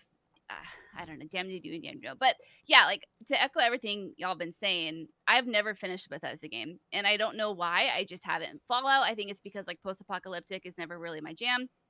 And like you were saying, Emily, an interesting point, boring. And it's not that I find these games necessarily boring, but what I loved about the Outer Worlds is, like you were saying, the kookiness, like the silliness, the humor of it. That's what kept me coming back. Like, I never knew when I was going to laugh again at like a silly, witty one-liner from an NPC. And I always found that very engaging and interesting. And like Andrea was saying, the length of it was perfect. That's what she said. But then when I look at Starfield stuff, like, it's space, and like space doesn't really lift up my skirt. It doesn't do much for me. But I feel like when Bethesda makes a game, you pay attention. Obviously, like that's and it's also my job to do that. And so I'm just gonna, put my trust in Bethesda that I can craft that narrative and can craft engaging characters, and hopefully I don't have to do space combat a lot. I can't say that base building or space station building looks incredibly fun either. Now, again, if this was like a castle I was building, I'd be all about that shit. But space just isn't like my jam. And so, like, yeah, I can't say I'm 100% sold on Starfield yet. I'm excited to see more, and I'm very excited to play it because it is a Bethesda game. But right now, like, it's just not high on my priority list. And I think it's not until we get some of that narrative that it'll flip my skirt up. And now, obviously, y'all know more about Bethesda than I do. Historically, do we get a nice look into the narrative before the game comes out? No. Usually it's this gameplay trailer with kind of setting up the world before the release date. So I mean, and it takes probably 30 or 40 hours for the first reviewer to like race through the narrative to figure it out. But I think, again, like I called out, Bethesda isn't known for their big, like, punchy, dialogue heavy stories for their main arc. I know many people like you, Brittany, never finished the Skyrim main campaign, have hundreds and hundreds of hours into Skyrim, maybe even thousands at this point. Never finished the main campaign because it's literally just not that important. It's boring. And I have a feeling that Starfield's probably going to be the same way, but that the smaller immersive world building that you go through is what draws you in, what keeps you coming back. I hope so. I mean, I've played a bit of Fallout 76 as well, and honestly, what really intrigues me about the Fallout series in particular is, like, maybe it's not joyful, but it's interesting. And I'm still waiting to see what's interesting about all of these smaller stories and smaller experiences in Starfield. Like, I love customization elements in games because I just have that creative energy within me. However, like, what joy or what intrigue or what wonder am I going to feel? Like, Ice Planet number 42. How cool is it? Like if it's cool, fuck, dope, I'm down. Like let's go. But if it's the same as the last one, I gotta know, like, what's important there, like what's intriguing there, what's really gonna hook me, like why am I gonna load this in after hour 50? Yeah, I really hope because like Ubisoft from the HUD, lots of scanning. Also, God bless a HUD. Yay! Yes. Lots of scanning, lots of material mining. So that's going to be important to, like, customizing and building weapons, as we saw in kind of the crafting rig in that B-roll, and of course in base building. But yeah, just like, I really hope it's not like, hey, can you go find me 10 different? It's the 30 Crimson Yin route like quest all over again. Like, can you know that's what it's gonna be? Though. Can you go find me this, please? I need this for my space thing. It's gonna be fetch quest after fetch quest after fetch quest. But I do want to bring out one interesting thing that we don't know too much about. It's the oxygen. So in that HUD on the lower left, you have your oxygen and CO2 levels. So no, I don't want to die in space. Well, Are you kidding? my guess is that it will operate similar to the radiation and rad system in Fallout. No, I hate those systems. so no. I hate Let me just managing live my my life. rads. There's too many. I don't Depending know. on Kill you. depending on this, me nerding out. Depending on what different planets you go to and what their oxygen quality is, Of it's course. gonna affect. Like you probably have to carry filters on you. You probably have to clean it out. But it is attached to And you know who loves encumbrance? Fucking Bethesda. Ugh, no, I hate encumbrance systems. You know what? For people who enjoy that, I'm so happy for you all. I'm not. It's You're a bad. bad person. That's right. I said it. You're a bad person. Liking encumbrance systems is bad, and you should feel bad. It's Okay? never Feel fun. bad about who listen, you are. That's it. That's what it's Andrea never every day. fun. Well, maybe they'll crack the code on making it Uh, fun. They already Okay. said that your ship is gonna have an encumbrance system too. So What? Damn it! Todd, No, wait in space. Why? This isn't Alaska Airlines. You don't need me weighing my baggage. What the fuck? Thank you. What, you're going to charge me if my I have like God. 2 carry-ons? What Get if I out of put here. it in my backpack instead of my roll-on? Oh. One carry-on, one personal item, baby girl. Make it work. But no, like, here's the thing. Like, this game takes so far place in the future. Like, why can't we just have permanent oxygen? I don't fucking get it. I'm pissed. I'm holding my whiskey. Yes, hold your whiskey. Just put a succulent in my helmet. I, like, I just give it feel to like, Emily, you should have just not told us this and we I'm could have so like, sorry. been me. happy. Literally raging. And then she's like, let me actually just remind you about Bethesda Game Studios and how much they love that Great. you hate this. but there's jetpacks. no, but like if you're encumbered, you won't be able to jetpack. That's true. It's probably not gonna let you do that, especially on the high gravity planets. Oh my god. Oh, gravity is a Yep, thing? Oh, gravity's the thing. You can no. scan the gravity, so that's why you get to go like pew pew pew because your gravity I think is at 0.7 in that the moon of Crete. And then Girl, there's you gonna did a breakdown. you know what? Put So it. where can people I find love this this. breakdown? Actually, It will be coming Your brain? soon. Close, yes. But there will be an X-Play Bethesda gameplay trailer breakdown with this and a little bit more. I've said a lot. Coming to the X-Play YouTube channel soon. and what's the channel? YouTube.com/xplay. Boom. X with no There it hyphen. is. XPLAY. There you go. Make sure if you guys aren't already following XPlay, give Emily some love and go on over there and hit that follow or Yeah. subscribe button. I love that you nerded out about this and found out all the details because Yes. these things are important. And obviously, we were going to have to wait until 2023 to find out more about Starfield. But I do want to move on because we have still a lot more to cover. So before we get to the play days for Summer Game Fest, we have a couple in case you missed it. But first, kind of recap or end cap, I should say, our conversation about like the not E3 that we've been experiencing for the last couple of weeks. Gabe Hewitt wrote in and said, "Is it too soon to say 2023 will be the best year of game releases ever?" Yes. Of course, it's too soon. Everything's gonna keep getting delayed. Yeah, forever. Like until we die. That's And then after that. That's fair, but hypothetically, we have Starfield. We have Breath of the Wild 2. Breath of the Wild 2. We have the other big RPG. What's that? Yeah. Oh my god. Redfall. What game just got Redfall? Yeah. Cocoon. No. No, bigger. Ah, Bigger. Ooh, Game of the year. Game of the year, bigger. I know what you mean. It's on the tip of my tongue. Why am I like blanking out? I don't know. We don't. What's a video game? This is when we all get exposed. We're all fake gamer girls. We do this for the money. We don't know anything about This is all video just games. set deck. Like we haven't actually paid. We have anything Resident for Evil, Resident Evil 4 Remake, which is like a Yes. really big one. We Okay, have I'm that. throw that out there. That's We have big. Baldur's Gate 3, which is one I'm very, very excited about. Diablo 4. Diablo. Diablo 4. Okay, That's that's the the big one. one. Final Fantasy 16. Mm-hmm. That yes. That's definitely getting delayed. Mm. You don't think it's a 2023 hit? No. God of War Spider-Man 23? 2. We don't know yet. Possibly. So God of War is still in limbo. I honestly think that they're gonna hit holiday 2022 because it was Really? supposed to hit 2021. Yeah. That was their This is what I'm original feeling good release about. window. I was told that was a date given by Sony headquarters, not even confirmed by Sony Santa Monica. When Well- Sony Santa Monica watched that showcase, they said, "Wow, apparently our game's coming out this year." well, no, no. Not to be like your source is wrong. No, yeah, please. But like, having been in this business for as long as I have, first party would not put out a date for a first party game without talking to the head of the first party studio. So it's very possible that the person that you talked to at Sony Santa Monica wasn't told by their boss that that was the date. But obviously, the person running that team probably knew. Totally. Maybe a little lofty, if we will. Overly ambitious. Yeah. Obviously, because now it's 2022 and that game's still not out.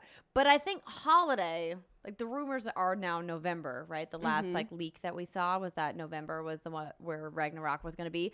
And I think the reason why I feel comfortable about that is that last show that we saw from Ragnarok was a nice slice of a bunch of different types of gameplay from that game. And I'm like, this feels like this game is close to done.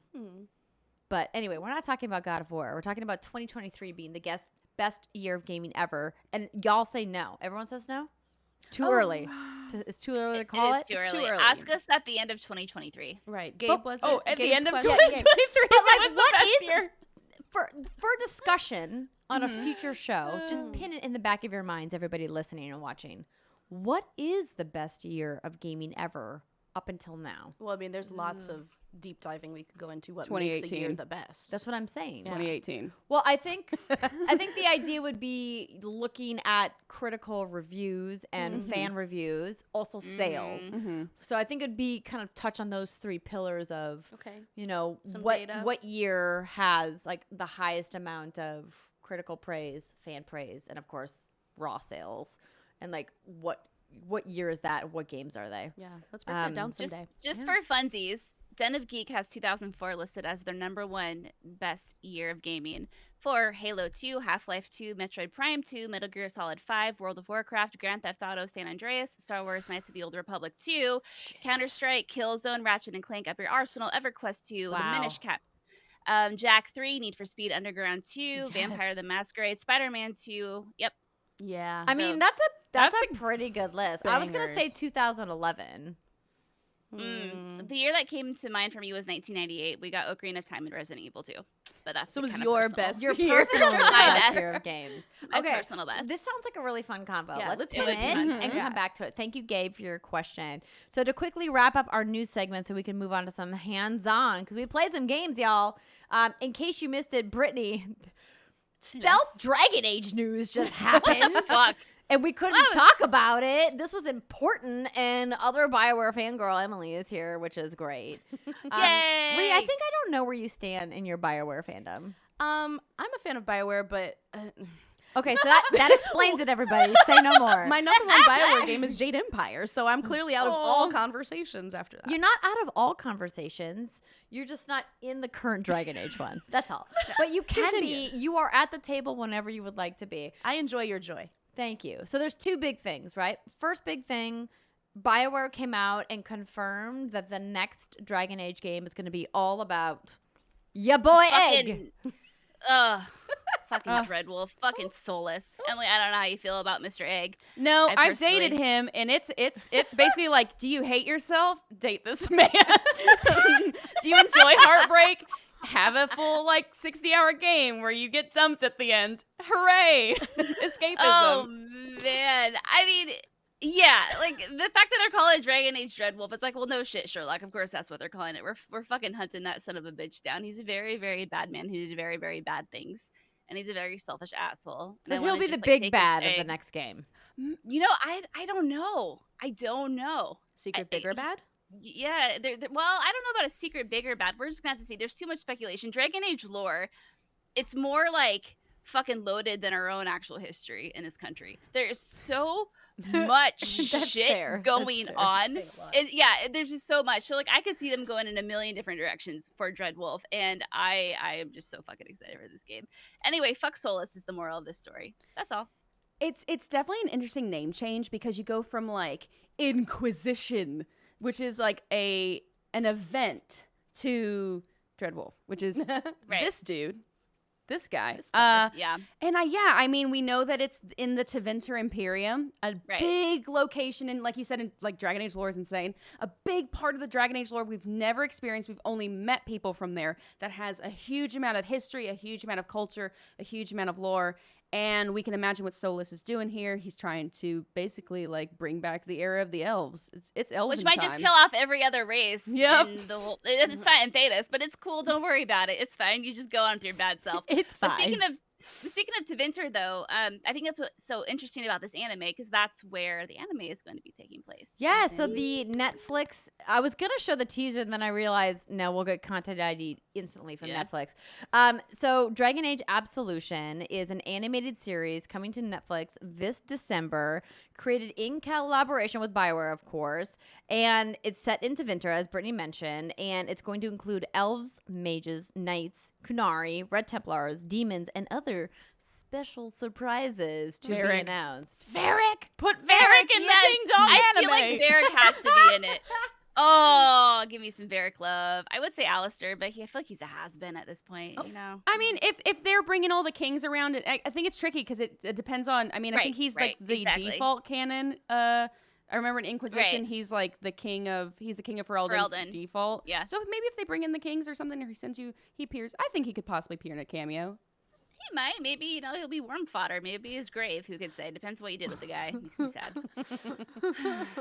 I wasn't anticipating this, but Netflix is really like going hard in the gaming series right now with all kinds of both live action and animated.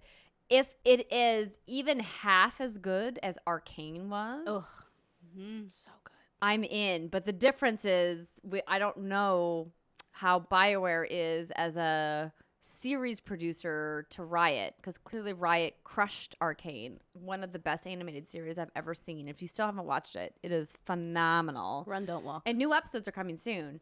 And I don't know what BioWare's team is like when they produce something like this, because it's a very different medium for them.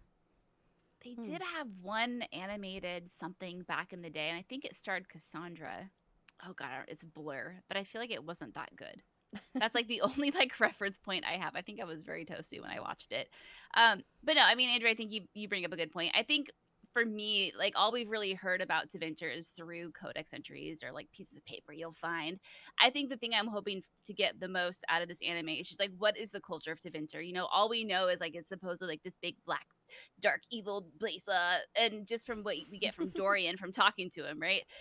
So yeah, like I think that's why I'm most excited. I'm not really expecting a lot because I've been burned so many times in the past, but I'm going to go with an open mind and a smile on my face and hope that I walk away with a bigger smile on my face. And then I'll consider that a win, I guess. You know, why not? But no, go Dragon Age. I'm excited. I'm getting really stoked for Dragon Age Dreadwolf. I just started another playthrough a while ago and I had to put it on pause. The Inquisition playthrough you talked about, right? Yeah, I'm still in the fucking hinterlands 40 hours later. It's okay. Can't ever get out of the hinterlands. And then you do and you're like, oh, I still have 100 hours to go. Oh man. Who are you romancing this time? Oh, who was I romancing? I think Cullen again. Like that's just like my tried and true. Default. Yep, he's good boy.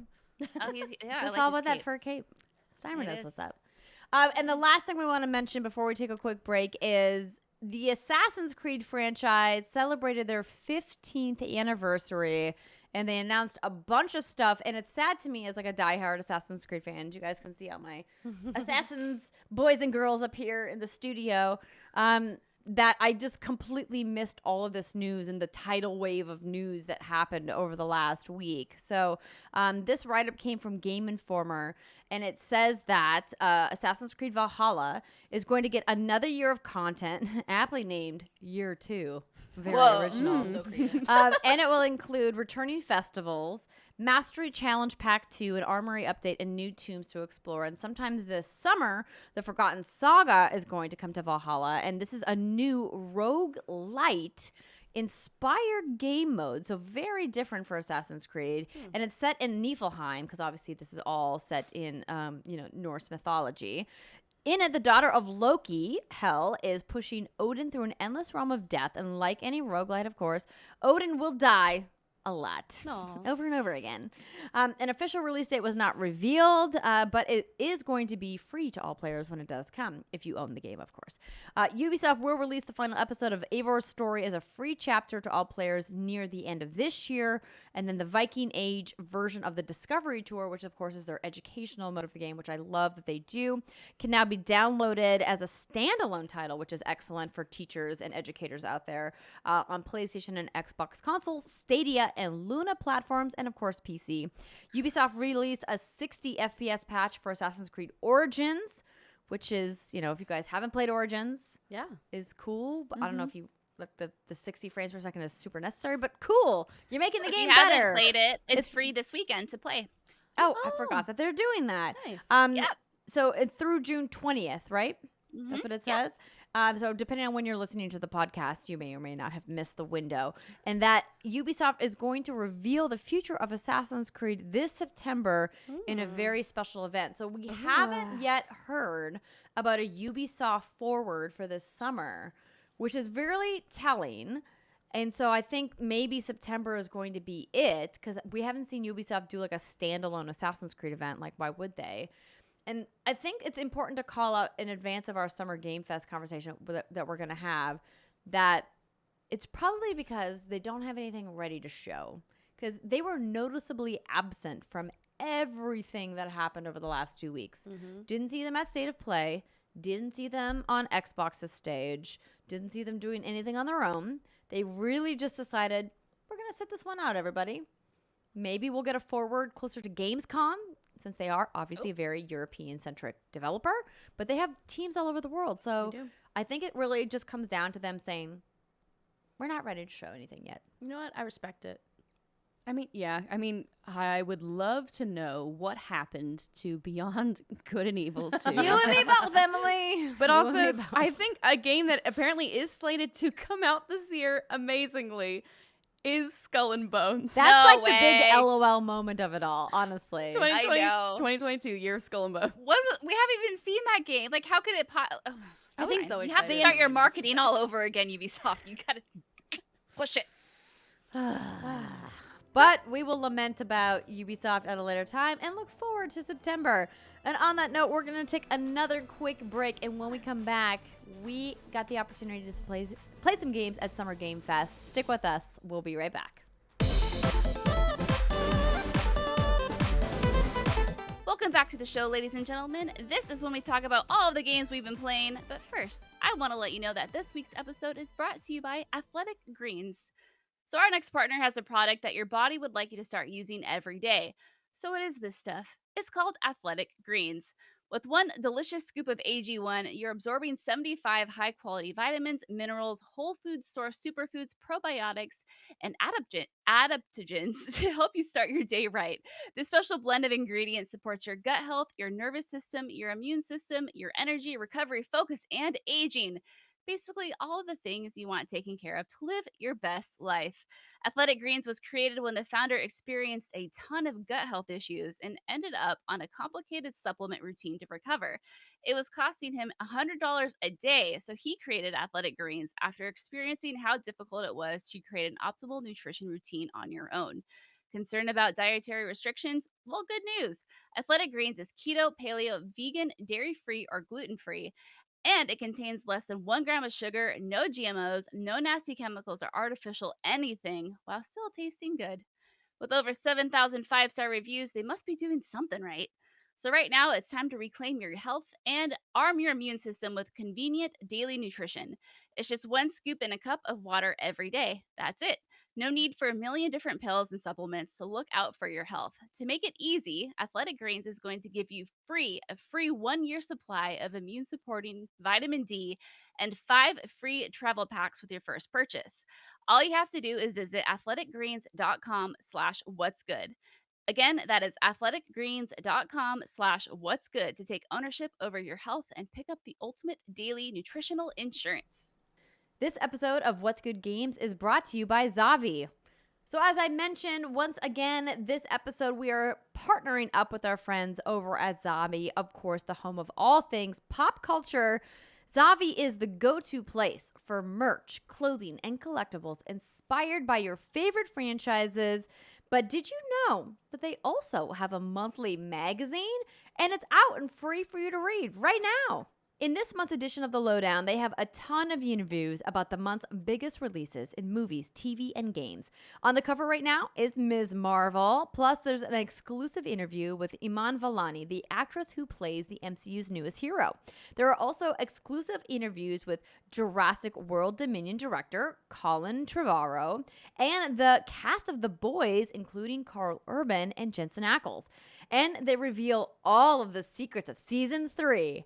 No, they probably don't. But you should still be caught up before you read the interview, just in case, spoilers and all. So what are you waiting for? Read the latest edition of The Lowdown using our link in the description below so that they know What's Good Games sent you.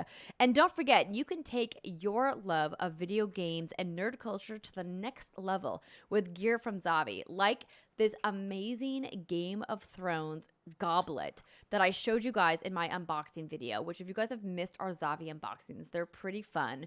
And the biggest takeaway that I had from this was, two biggest takeaways. One, it's really fucking awesome and epic, and I feel like I should pour some wine in and just drink some wine out of it and really go full Cersei on this. But it said it's ornamental use only, and I'm just going to be like, Still amazing as an object, both ornamental, and it has a stainless steel cup, so you can put wine in it. Just saying, you can check it out.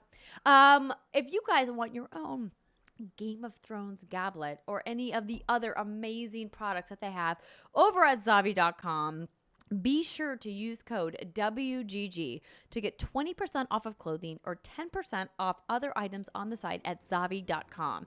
That's ZAVVI.com and use code WGG to get 20% off clothing or 10% off anything else you want on the site, except not anything else. Some exclusions do apply. Check out all the details at Zavi.com. Welcome back, everybody. It is the final segment of the What's Good Games podcast for this week, and I know we're doing things a little unorthodox, but there's just been so much news, so consider this our official not E3 hands-on portion of the episode. So, Brittany, we are going to talk about a game that you have been playing, but we're going to do it after we talk about Summer Game Fest play What's up with days. you are just teasing me along earlier. Like, okay, Britt, we're gonna talk about. Would you like to talk about it at the first? very end? We can talk about it first. Okay, yeah. I want to get out of the way so I can just stare all you with star eyes when you talk about your Summer Game Fest stuff. Let's talk about it. What have you been playing, Brittany? I have been playing Teenage Mutant Ninja Turtles Shredder's Revenge. And it's really fun. Okay, so let me get my notes up because I've admittedly had quite a lot of this bottle of whiskey that's at my side here. It's my bestie. It's fine. It's been a week. Okay, anyway, yeah, Shredder's Revenge. So this game is out June 16th, 2022, which is yesterday. If you're listening to this, that comes out on Friday. It's out for Switch, PS4, PS5, and all the Xbox boxes and PC. Developed by Tribute Games and published by Dotemu. So thank you, Tinsley PR, for the review code. Love you so much. Tinsley PR. Yay. One of the Shout greats. out to Thomas, who handled all that you're doing shit the like Lord's a champ. work, Thomas. Yes. So if you don't know, this is a side-scroller beat-em-up. And stylistically, think of the arcades back in the day when we'd all go there. If you're old enough to remember arcades, go through your little quarters, find the little Turtles cabinet there. That's exactly what this game looks like, and that's obviously on purpose. It's supposed to be a fun little nod and throwback. Anyway, it supports 6-player co-op, online, and local. And if you are a fan of these sorts of games, you are in for a treat, ladies and gentlemen, boys and girls, because it is so much fun. Obviously, if you haven't seen the ratings, it's getting incredibly good reviews, like 9s, 10s. It's doing really well, and I'm really happy because it's such a fun little chill game. So anyway, you play as Leo, Donatello, Michelangelo, or Raphael, Splinter, April, and you unlock a character at the very end after you complete the story mode once. I think it's public who it is. I think so. I think we're watching him right now. I think we see it. Oh, there we go. Casey Jones. Hey. There you go. Yep. OP, and I love him so much. So each turtle has their own stats, like range, speed, power, and their signature weapons. And you fight enemies like the Foot Clan, Krang, Bebop, Rocksteady, and more. So if you're a fan of like this, if you're a fan of TMNT, you're going to love this game. It's just, again, like all the fun little throwbacks and nods. And I mean, as you'd expect in a game like this, you have all of your combos, and I think I need to mention, like, when it comes to me and these side-scroller beat-em-ups, I've never been good at any game that requires combos. I'm just not. Like Bayonetta, whenever I play that game, baby-ass baby mode all day, every day. I just like to mash buttons and have a good time. And thankfully, I was playing with Jason, local co-op, and we had it on the okay difficulty mode, which is the normal. So it's chill, okay, and gnarly are your 3 difficulty options. I know, it's so fun. And we never hit the continue screen. And I think that's saying a lot because I'm really bad at these and he's like decent. So don't worry about this game being too difficult because even if it is, you can bump it down to chill mode. Anyway, so yeah, like if you want to like get good, there's lots of different combinations you can use. My favorite was like X, X, X, X. And if you say X too many times, it sounds like sex. Fun fact. And then you have your up attack, your down attack. You can grapple enemies, etc. And then what you have also when you're smacking bitches in the face, you have your ninja gauge bar. I think that's the official term of it. And if you hit enough enemies uninterrupted, that bar will fill. And then once it fills, it locks in. So like, let's say I smack enough bitches. I got one refill. I smack enough without taking damage. I have 2, but I can never lose them once I've got them. And essentially it's just like your special mode. So Raphael, for example, does like a really cool spinning attack. April swings around a big old like camera from the 90s. Casey Jones has this big destructive bubble around him. So you have different, abilities you can use. And what I really like about this game is that there's a little progression system. And typically in these sorts of games, I feel like you don't really get progression. So it's always been hard for me to really keep my interest. So how it works is every enemy you defeat, you get a point. And once you rack up a certain amount of points, you'll unlock a skill. So it could be an extra hit point. It could be an extra ninja gauge bar. It could be a new ability. And each character has to be leveled separately. The good news with that is I think that introduces a lot of replayability, but the bad news is like, I guess, if you want to if you've been playing most of the game as Raphael and suddenly in the last level, you're like, actually Donatello would be better for this boss. He's going to start essentially at level 0. But each playthrough of the game only takes about 2 to 2.5 hours. So it's not like there's, it's not like a huge time sink. I played as Raphael the entire time because he's my boy. He's my favorite turtle. I don't know what your favorite turtles are, but he's mine. I am more of Michelangelo girl. I like Donatello. Yeah. I like a smart guy. Same. Big Donatello fan and Michelangelo. Variety. Yeah, I like the Mikey sass. It's a lot of sass. Yeah. Yeah, and Mikey's fun too because even the way he walks is kind of funny. He's the goofball, right? And so that's something that they do so well in this game is each turtle just plays so. I mean, not super differently, but differently enough that their personalities really do come through from their taunts to their special ability to the combat. Like, it's just very, very well done. So I've been talking about story mode because story mode has the progression system. And not only does it have the little progression system, it has a little overworld map. Think of like Super Mario Bros. 3 style. And you can just move up, left, up, down, left, right. From level to level, you can replay levels if you want to do some grinding. But also, as you're playing in the stages in story mode, you'll find characters. And now I didn't know who any of these characters are. Like my TMNT card isn't like that robust. But once you unlock them, then you have to try to find their collectibles. So maybe the collectibles are VHS tapes or like bugs or diaries, etc. And they're usually found by like smacking a mailbox or some shit. Once you collect all of them, you go to that character on the overworld map and you get extra points. So easy leveling, and they're really easy to find. It's nothing too difficult or anything like that. But if you're like a tried and true, like I want the arcade experience because I'm a stuffy nerd, I don't know. There is an arcade mode, and this is what you'd expect. You go from one stage to the next. There's no overworld map. There's no progression. You have no continues. You just have the lives that you get and the lives that you earn, and that's it. And you die, and like tough shit, Sherlock. Yeah, I mean that's arcade mode. Is your quarter that's arcade up? mode? Better get some more money. That's it. Except for what's nice about this is obviously it's designed to feel like an arcade cabinet game, but it's not as difficult or punishing, which I'm very, very grateful for because they're not trying to take your quarters. They just want to take your one-time money purchase if that's what you're doing. But no, all the good reviews it's getting are definitely warranted. It's just a very chill game. What Jason and I would do is we would just plop our asses on the couch for like 25 minutes a night because that's all we could spare these days and just play. But the good news is we were able to just like have conversations and chat. For me, again, like I said earlier, I'm very much like a mindless button masher when it comes to these. So I'm able to just push X a bunch of times and like do okay. He definitely carried me.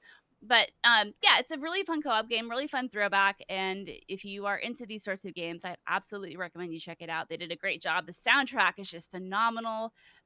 Really fun 90s throwback. And just all of it is just like 90s nostalgia. So anyway, I would absolutely recommend playing it. Nice. Yay. Excellent. Yeah. The turtles look great. And now on to some new games. That just happened. Beautiful Hey, segue. listen, sometimes all of the segues don't have the magic flow. All right, they just are It happens, hard. especially this late in the episode. And this is one of our longer episodes that we've done in a while. So thank you, Emily and Rihanna, for hanging in there. Hey. Thank you for letting me talk so much about Starfield. You're No, that's so why I love it. welcome. I'm going to have you back on the show so we can talk about Mass Effect.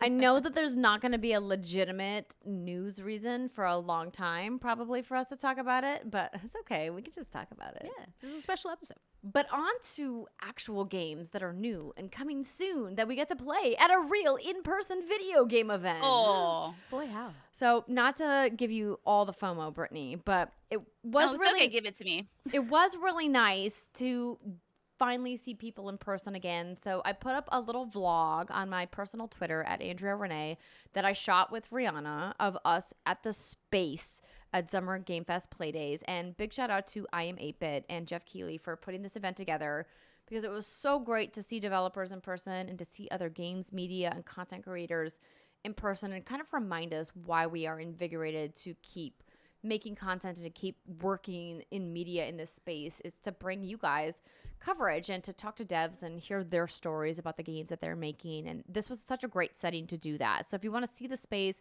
and hear some quick thoughts from us, please do check out the video I posted on my Twitter. But Rihanna, let's start with you. Okay. You played some cool stuff. I played some cool stuff. What would you like to talk about? Let me start with Vice Undercover. Spelled I know it's spelled a little wonky. Vice, the word Vice, and then NDRCVR. If you're trying to Google it, yeah, I know it's tough. So this is from Starbound, right? Skybound. Skybound. Yeah, so Starbound. Got Starfield on the brain. Starfield. So published by Skybound Games, developed by Ancient Machine Studios. And this is interesting. So if you're a fan of, this is how I'm going to do this. If you're a fan of Her Story or like Emily is Away, you like those games where, you know, it's simulating a PC and you're clicking through stuff and trying to figure out like what's going on underneath all of the, you know, UI navigation. Yes. You'll probably really like this. It's set in an alternate version of the 80s where there were more advanced PC technology developments. So you're sorting through, you know, emails, instant messages from people. They're giving you different tasks to complete on your PC that you're sitting on. I won't get into too many details about who's messaging you or what they want you to do, or if those people are all working together or against each other. But there's a lot of intrigue here. There's definitely a really cool hidden story and, you know, a lot going on underneath the surface. There are some, you know, real moment-to-moment gameplay elements as well. So you're not only staring at a PC screen the entire time.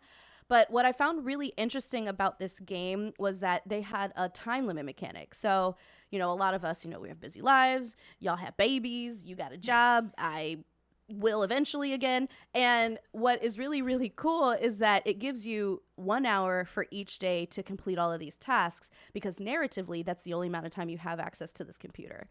Oh, yeah. I love that. It's pretty cool. So the time element that's baked into the actual game mechanics and, you know, into the, you know, success state, it's obviously sped up a little bit. So each hour is, I want to say, like somewhere between 15 and 20 minutes in real time. But it does give you that pressure of like, okay, I'm on the clock. I need to get something done. It almost feels like you're just trying to crank out 5 or 6 emails before the end of the day.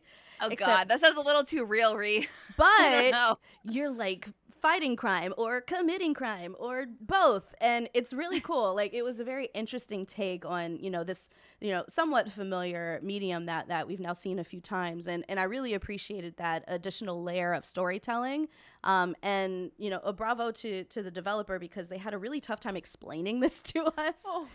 Because, you know, when you see it on your screen, you know, if you're watching on you know, youtubetv.com/whatsgoodgames, you'll see that it's very much something you've seen before, right? You have people calling you, people emailing you, and then you dive into this PC interface and you go through the typical, you know, Windows UI.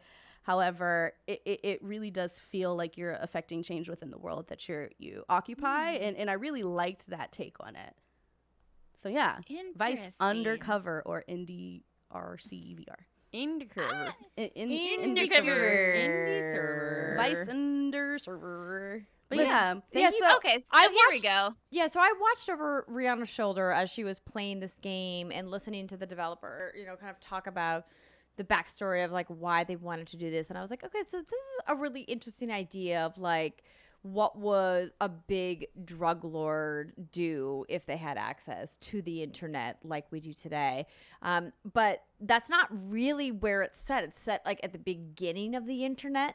So it's not like it's set in 2022 where we are now. It's set like in the late 80s, like when the internet was just becoming a thing. When all of us who were alive, which I think is everyone except for Emily. It's like, we still didn't have access to the internet because I think I was, 3 maybe when this game was set. But it very much feels like a classic point-and-click adventure game built in with puzzles and solving of mysteries. But then they add in, like you mentioned, like the combat component of like the third-person stuff, which is, like it's different. I have to be honest. I like it. I walked into the demo just completely not knowing what we would see, and I was like pleasantly surprised by how unique it was. And I saw the F word in there, so clearly it's a mature game. Oh, it's a mature game. It's the cartel, honey. They do not fuck around. Escobar, likes to use the F-bomb. Yeah, not for kids though. Not for the bibis. And But AOL Messenger. yeah, definitely my biggest surprise of the weekend for sure. Yeah, It very looks interesting. stunning. I didn't get to see it, Yeah. but man, you say Emily is away, and I'm 100% in. I Yeah, love same. storytelling games like that. Yeah. And FMV is just not utilized enough, let me tell you. Agreed. So that was a great pick. Emily, you were also at the event. Yes. Was there something that stood out to you from the stuff that you got to get hands-on with? I didn't get to get hands-on with a ton of stuff. My host were- did. you I were was the working working. gal. I was a Yes. producing gal. So running around making sure the audio was coming through, the video feed looks good, what B-roll do we capture. But I did get to play a few games. I know you're going to talk about this too, so please feel free to jump in and talk about this game with me. Let's do a combo. Escape Academy. Yes. Okay. Okay, sorry. We What- got to play too. It was What very a fun. joyful, fun game, and has such a creative background. I don't know if y'all know this. It's created by Coin Crew Games, who is responsible for a little building in Los Angeles called 2-Bit Circus. They built a lot of the arcade machines and escape rooms there. Fun fact, founded by Wyatt Bushnell, son of Nolan Bushnell, creator of Chuck E. Cheese. And so I love this. And also Atari. yes. that little nugget. Okay, Charles Entertainment Cheese is the note. Right? We're just like, it's fine. It doesn't matter. But I love that, like, there were these people who created these escape rooms, and then as soon as the pandemic hit, it's like, well, what can we do? Let's bring escape rooms to you. And they have done it, I believe, in a very, the fact that they did it in real life, I'm like, I immediately trust you with my life doing escape rooms digitally. And they're so much fun. I love that, like, we were interviewing them and they're like, what's great is that we can put really dangerous elements in there, like drowning you. We can't do that in real life. And I was like, you're right. True? Please don't drown me. I don't want to die. Thank you. But Thank it was so much fun collaborating with Golden Boy and the Black Hokage and trying to escape. We did not win. didn't? We died. It was so sad. Oh, We got no. stuck. But it was so much fun. And like, I was writing down notes. Those two guys were taking the controls and I was solving puzzles too, because I love puzzle games. And it was just so collaborative and fun and creative. And I love that there's a narrative to this game. Okay. Yes. Player 2, take it. Yeah, player 2. So my player 2, or maybe player 1 or whatever, Andrea and I both played together. We Yes. absolutely adored the Escape Academy walkthrough. What was really cool is that it felt like an escape room, and Andrea and I have actually done one in real life recently. It's true.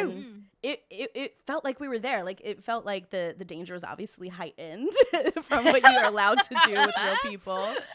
Despite whatever waiver you signed, they can't kill you. But it was a lot of fun, and I really enjoyed the humor. There was fun writing. Even the puzzles had a lot of, pizzazz and personality to them. They were hard. They were challenging, and we actually did escape.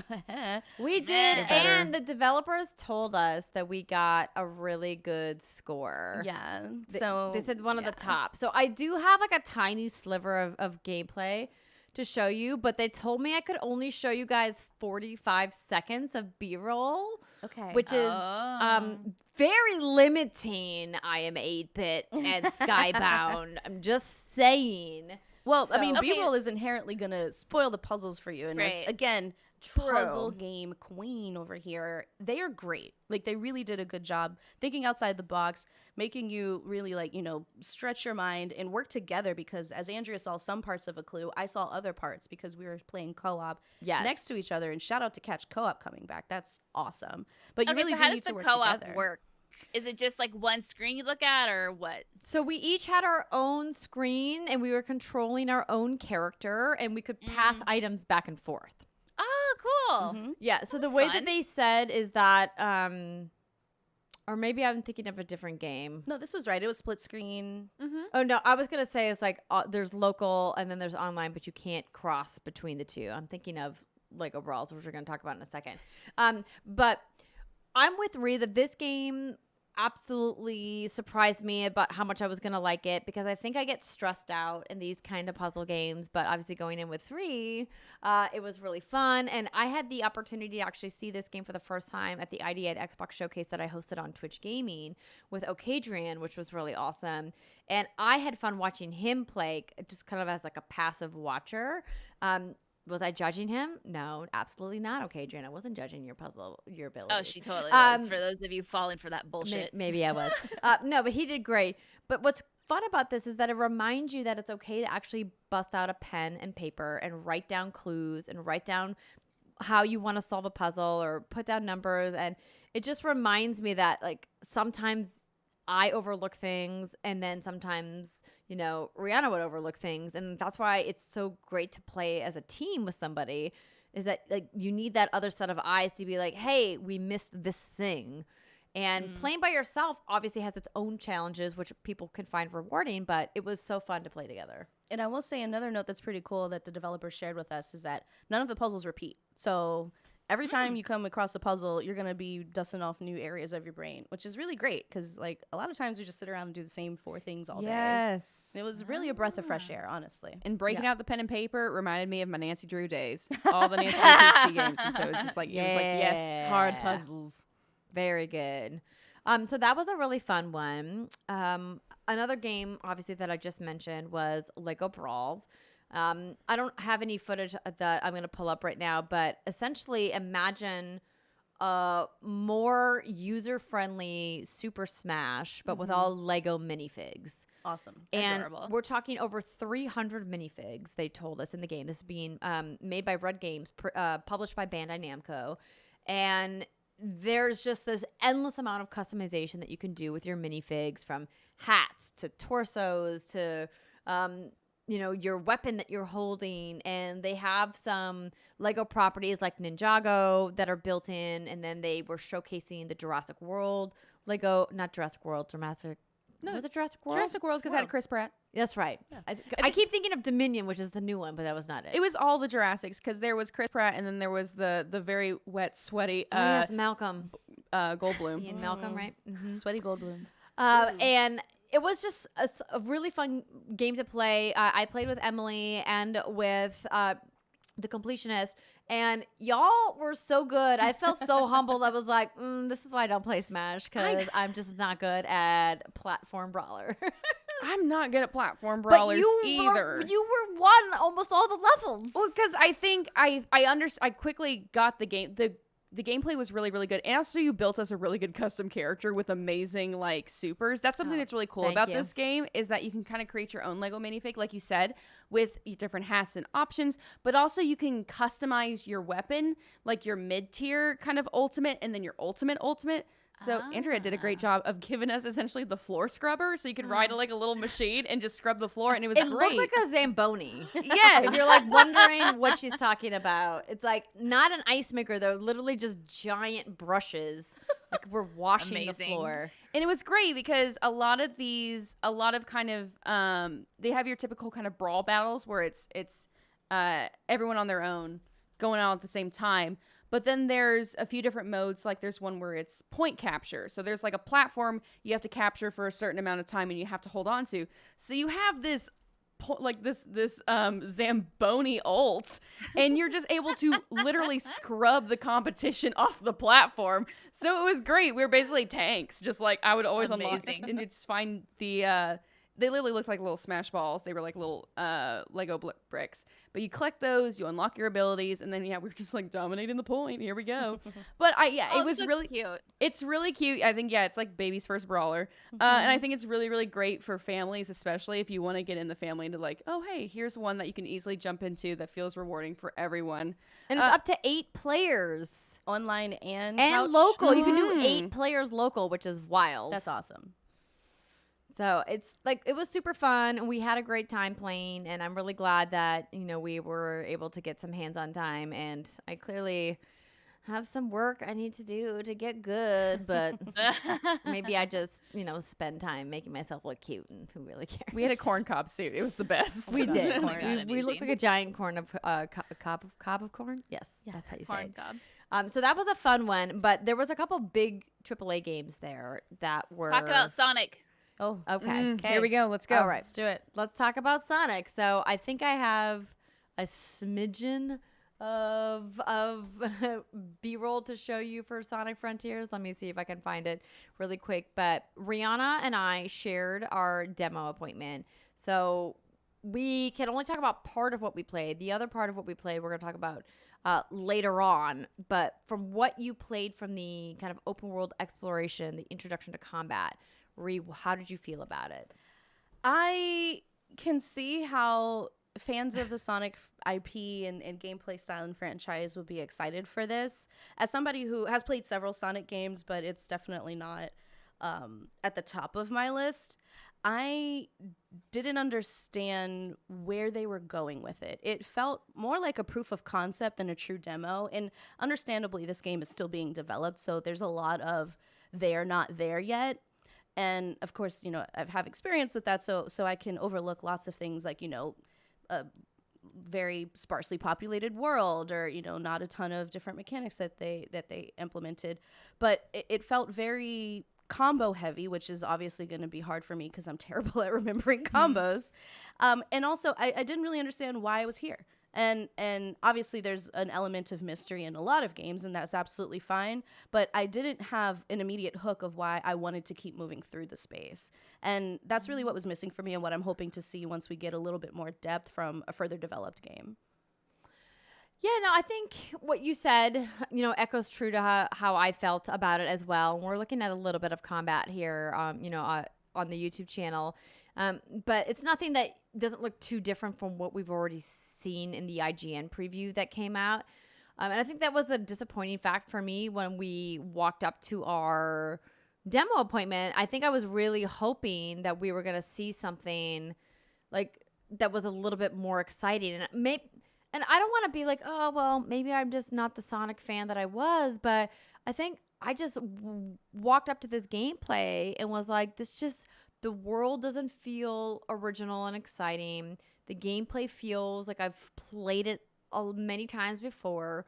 Really, the only original thing about what we played in this demo is Sonic as a character.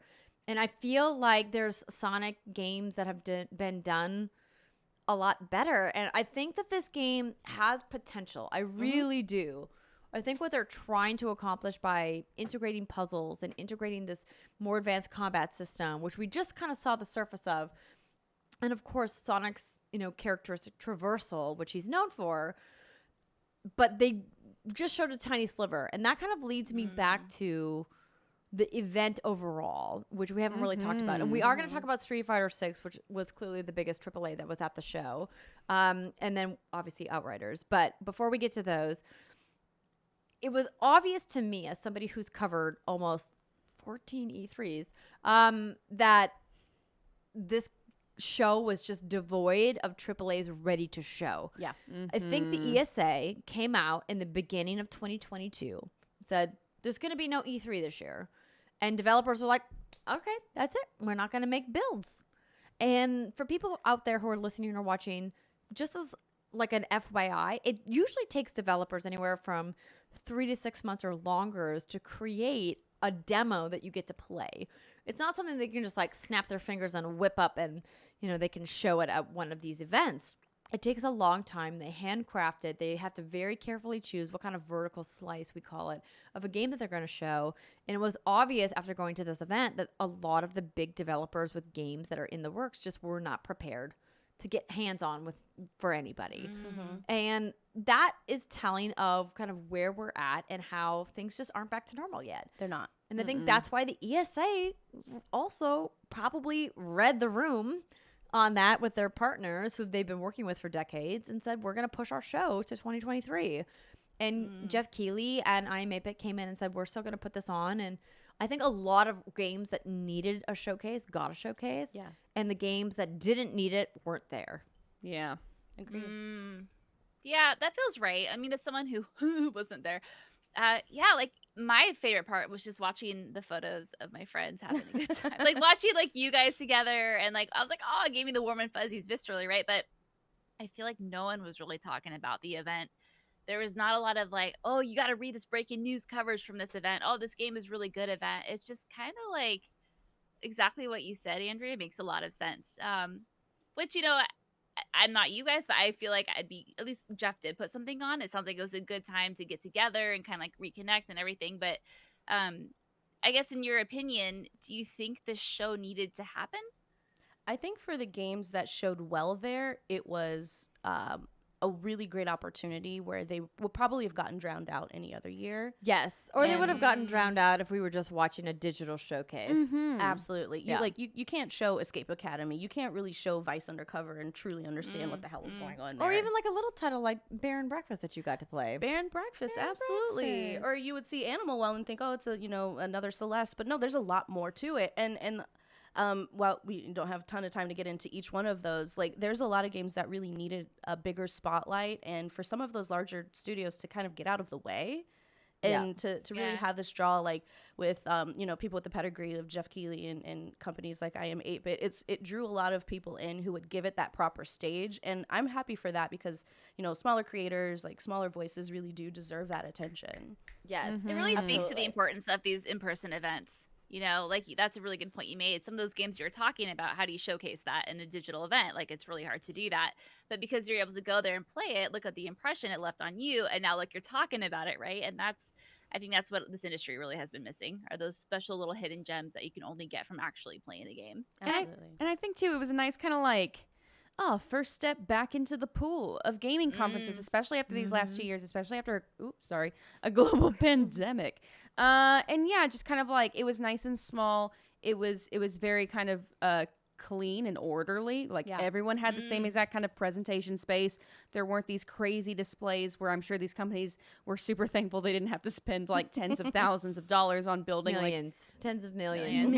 just making like, here's a huge dragon from Monster Hunter in the hall. But yeah, it was really economic, and it was really great just to be able to talk to devs again, and to see everyone in the industry and be like, that's right, we can all see each other in person again, and this is coming back. There is a semblance of normalcy coming back. I don't think things will ever be the same as they ever were, but it was so nice to be like, I love it. I love it. I missed it so much. Yeah, absolutely.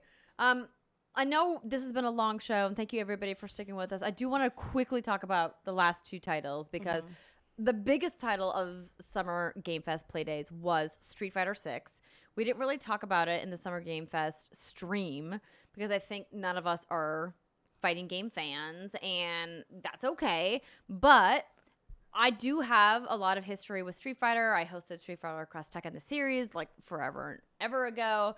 And I think this team has done amazing things with what we've seen so far and getting hands-on. Like, I am so impressed by the way that they've heard their community from Street Fighter V. They've acknowledged that the game has become... Oh, sorry, everybody. That's the B-roll. That's the B-roll playing. They've acknowledged that the game has become inaccessible to new or casual players and said, how do we appease both of these groups? Boom, Street Fighter 6. So we got this amazing trailer during the Summer Game Fest stream, and then Capcom brought a demo to Playdays, and this demo was fire. It was so much fun to play. it really reminded you why Street Fighter is the big heavy hitter in the fighting game scene that it is, but also introduced this new modern control scheme, something that we've seen in other franchises, like what modern Mortal Kombat has done. NetherRealm really did a great job of introducing a simplified control scheme that I think brought people back into their game. And I think Capcom kind of saw the success of what they did and said, why don't we try to implement something similar? And so they did. And it made it a lot more fun. And so what the modern control scheme does is essentially let you hit some of the most iconic combo moves with a single button press instead of having to always memorize all of these different combinations of buttons. The Britt mode. Yay. Exactly. And of course, on top of that, they not only added modern control schemes, and don't worry, they still have classic if you are hardcore in the FGC. No worries. Don't get your panties in a bunch, as Britt says.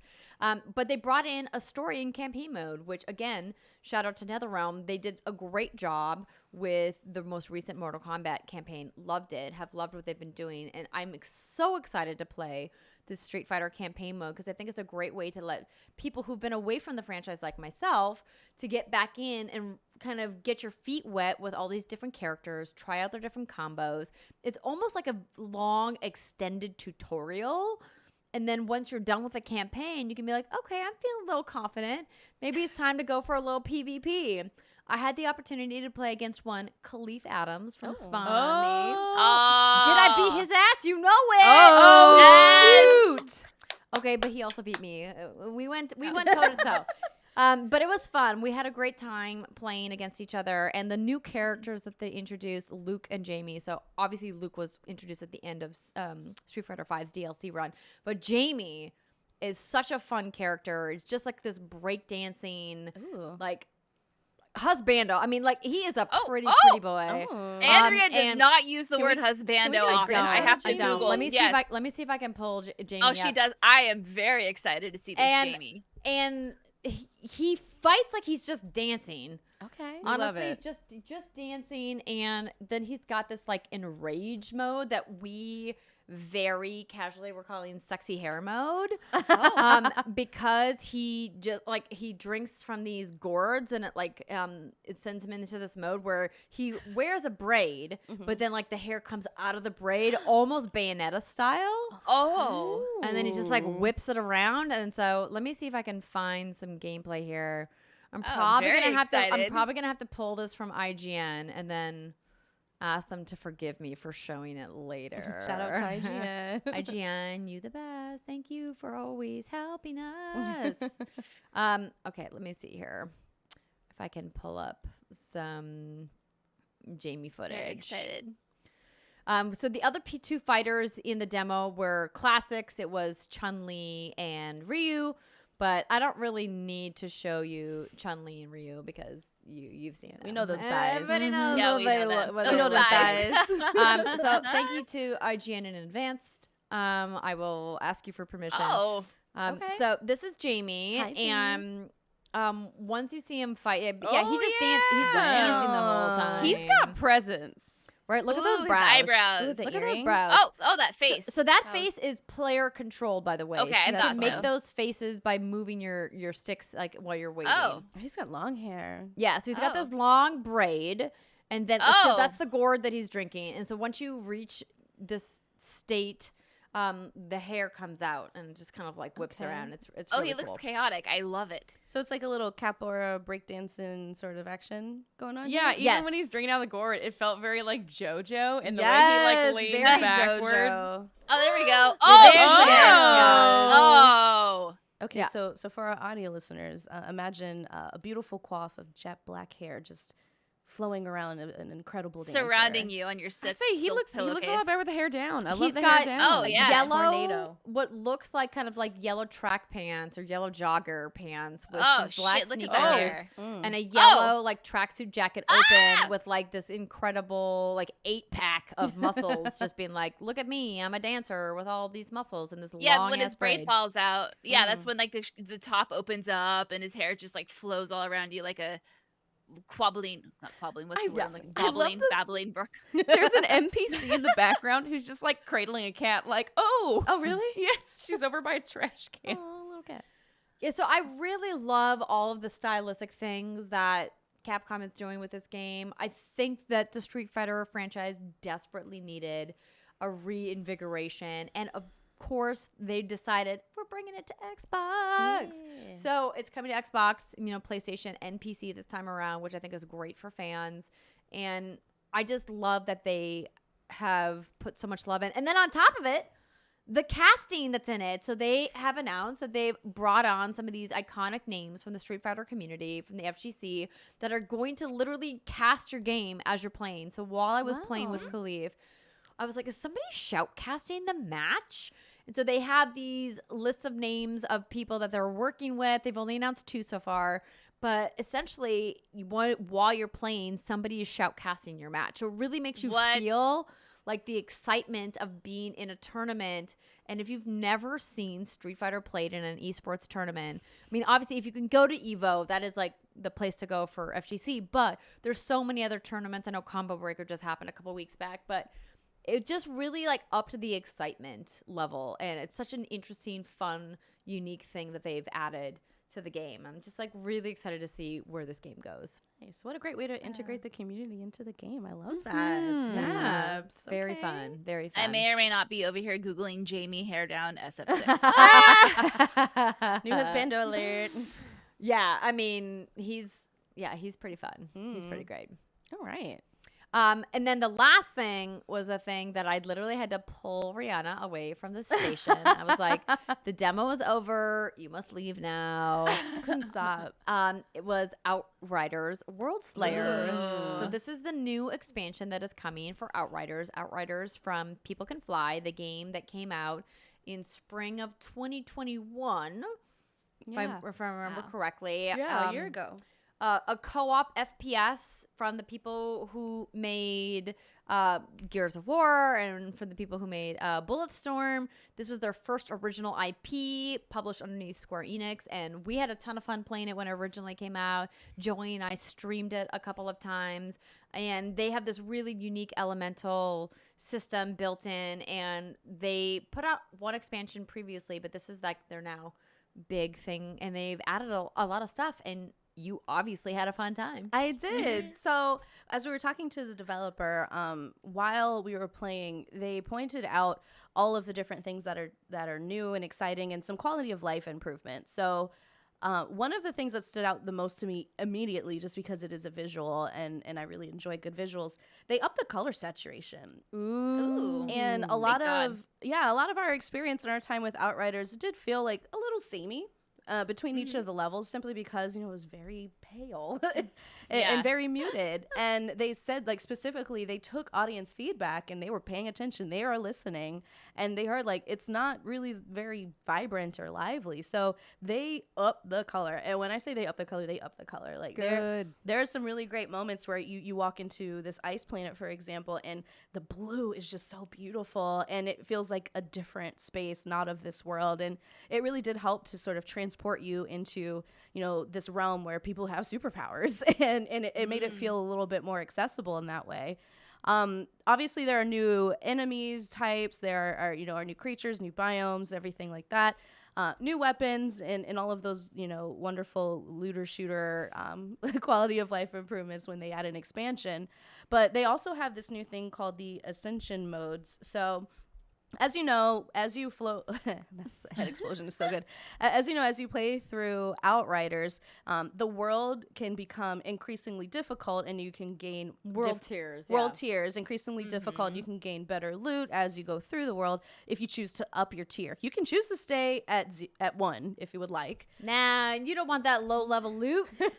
However, now in addition to, I believe, the 30 world tiers that existed in the original game, you can add Ascension tiers. So this is, think of it as new world tiers times, let's say, an order of 5. The enemies do get noticeably harder with each increase. And it was hard in the beginning. It was already pretty hard. But what's really great is when you do choose to go up in an Ascension tier is that you gain something called PAX points, and not Penny Arcade Expo, but just PAX points.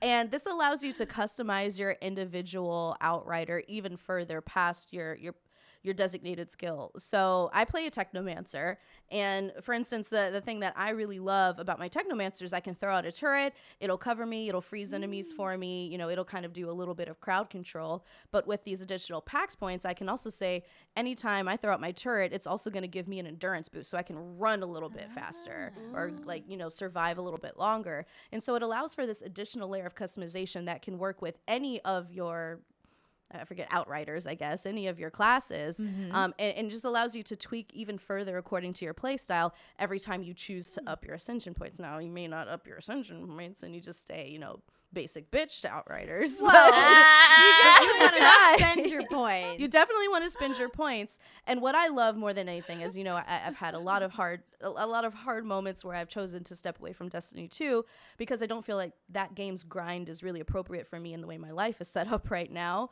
Yeah. It respects your time. You go immediately to level 30 when you start this expansion. You can do it as many times as you want to do it on each class. And your PAX points can respec at any moment, no cost. That's the thing. I really felt like they were coming for a couple other games out there that are similar in the sense that they're like, we are going to give you this level progression boost on all the characters you want to start. We're not going to limit you to just one. And I was like, you're definitely just coming for Destiny. Yeah, with that. You're not burning anything. Even though Destiny has changed the way that they do that. But I love that people can fly. Really just want you to have fun with this game. That's what we kept talking about with the dev team from People Can Fly. Is that they're like, our game is always just about having a blast, and there's like having these cool headshots and like lighting people on fire and like, you know, throwing acid on people, and our game's just about fun, and we don't want to get too bogged down in the skill tree and the progression and how the RPG min-max works, but we wanted to include it because we think that that's also a fun style of play, but we want to make sure that that's not like the focus of our game. This isn't an RPG, it's an FPS with a heavy RPG component to it. And that's why the ascension points are kind of like your quick hit skill points, whereas the PAX points are more impactful, that are going to help your I think what he said was optimize your build. Right. It's like, so you obviously, if you're playing this deep into Outriders, you have a pretty optimized build for how you want to play your specific class, and these PAX points will really just kind of like make that a little bit more flourished, robust, whatever adjective you want to use. And it just really made me want to play more Outriders. It did. And you joked that you had to pull me away, but truthfully, she did. I would have stayed there all day. And we had a lot of other shit to do. And they had the full build. He was like, you can just stay here. And I was like, no, we got shit to do. Wow.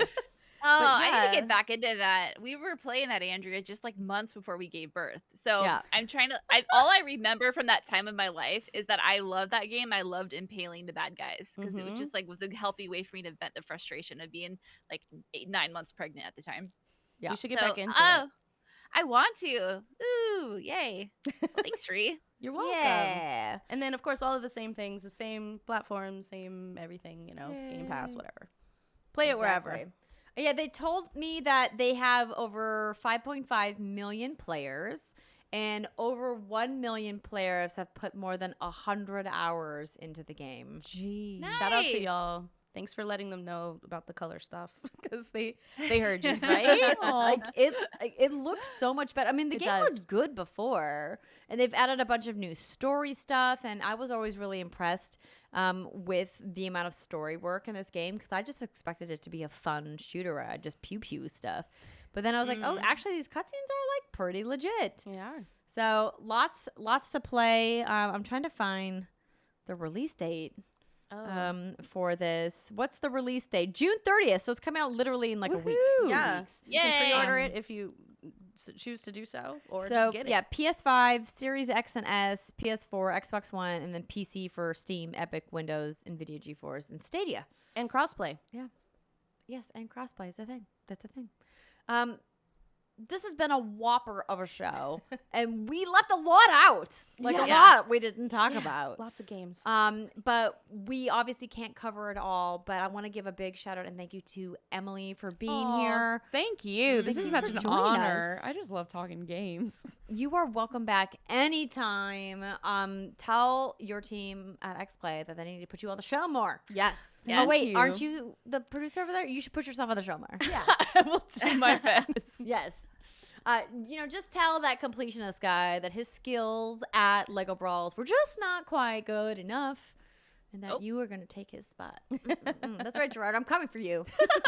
Just kidding. You were great. Come on the show sometime. And Rihanna, so good to have you back.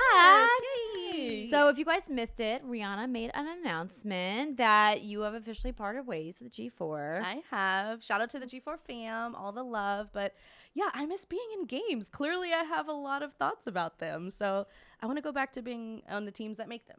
So that's what I'm working on doing. Yes, and until that time, which, let's be honest, I'm counting days here. If you could just you're not going to be off the market long. Oh, yeah, no. like if you could just I've slow made my how many peace. interviews you're having, that'd be great because we would like to keep working with you for at least a couple of weeks.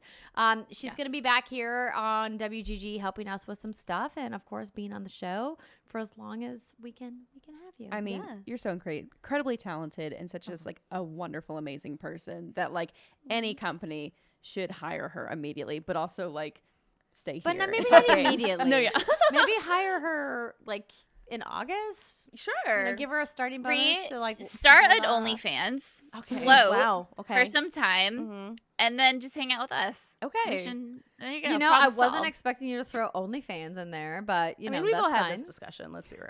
Oh yeah, I'll Pandemic pay was money. hard. You know. Pandemic was hard. Mhm. Well, now y'all are thinking about OnlyFans. Yeah. And on that note, Absolutely. enjoy the rest of your weekend, everybody. We will be back next week with more video game news talk. Until then, thank you so much for watching and have a great night. Bye, everybody. Bye.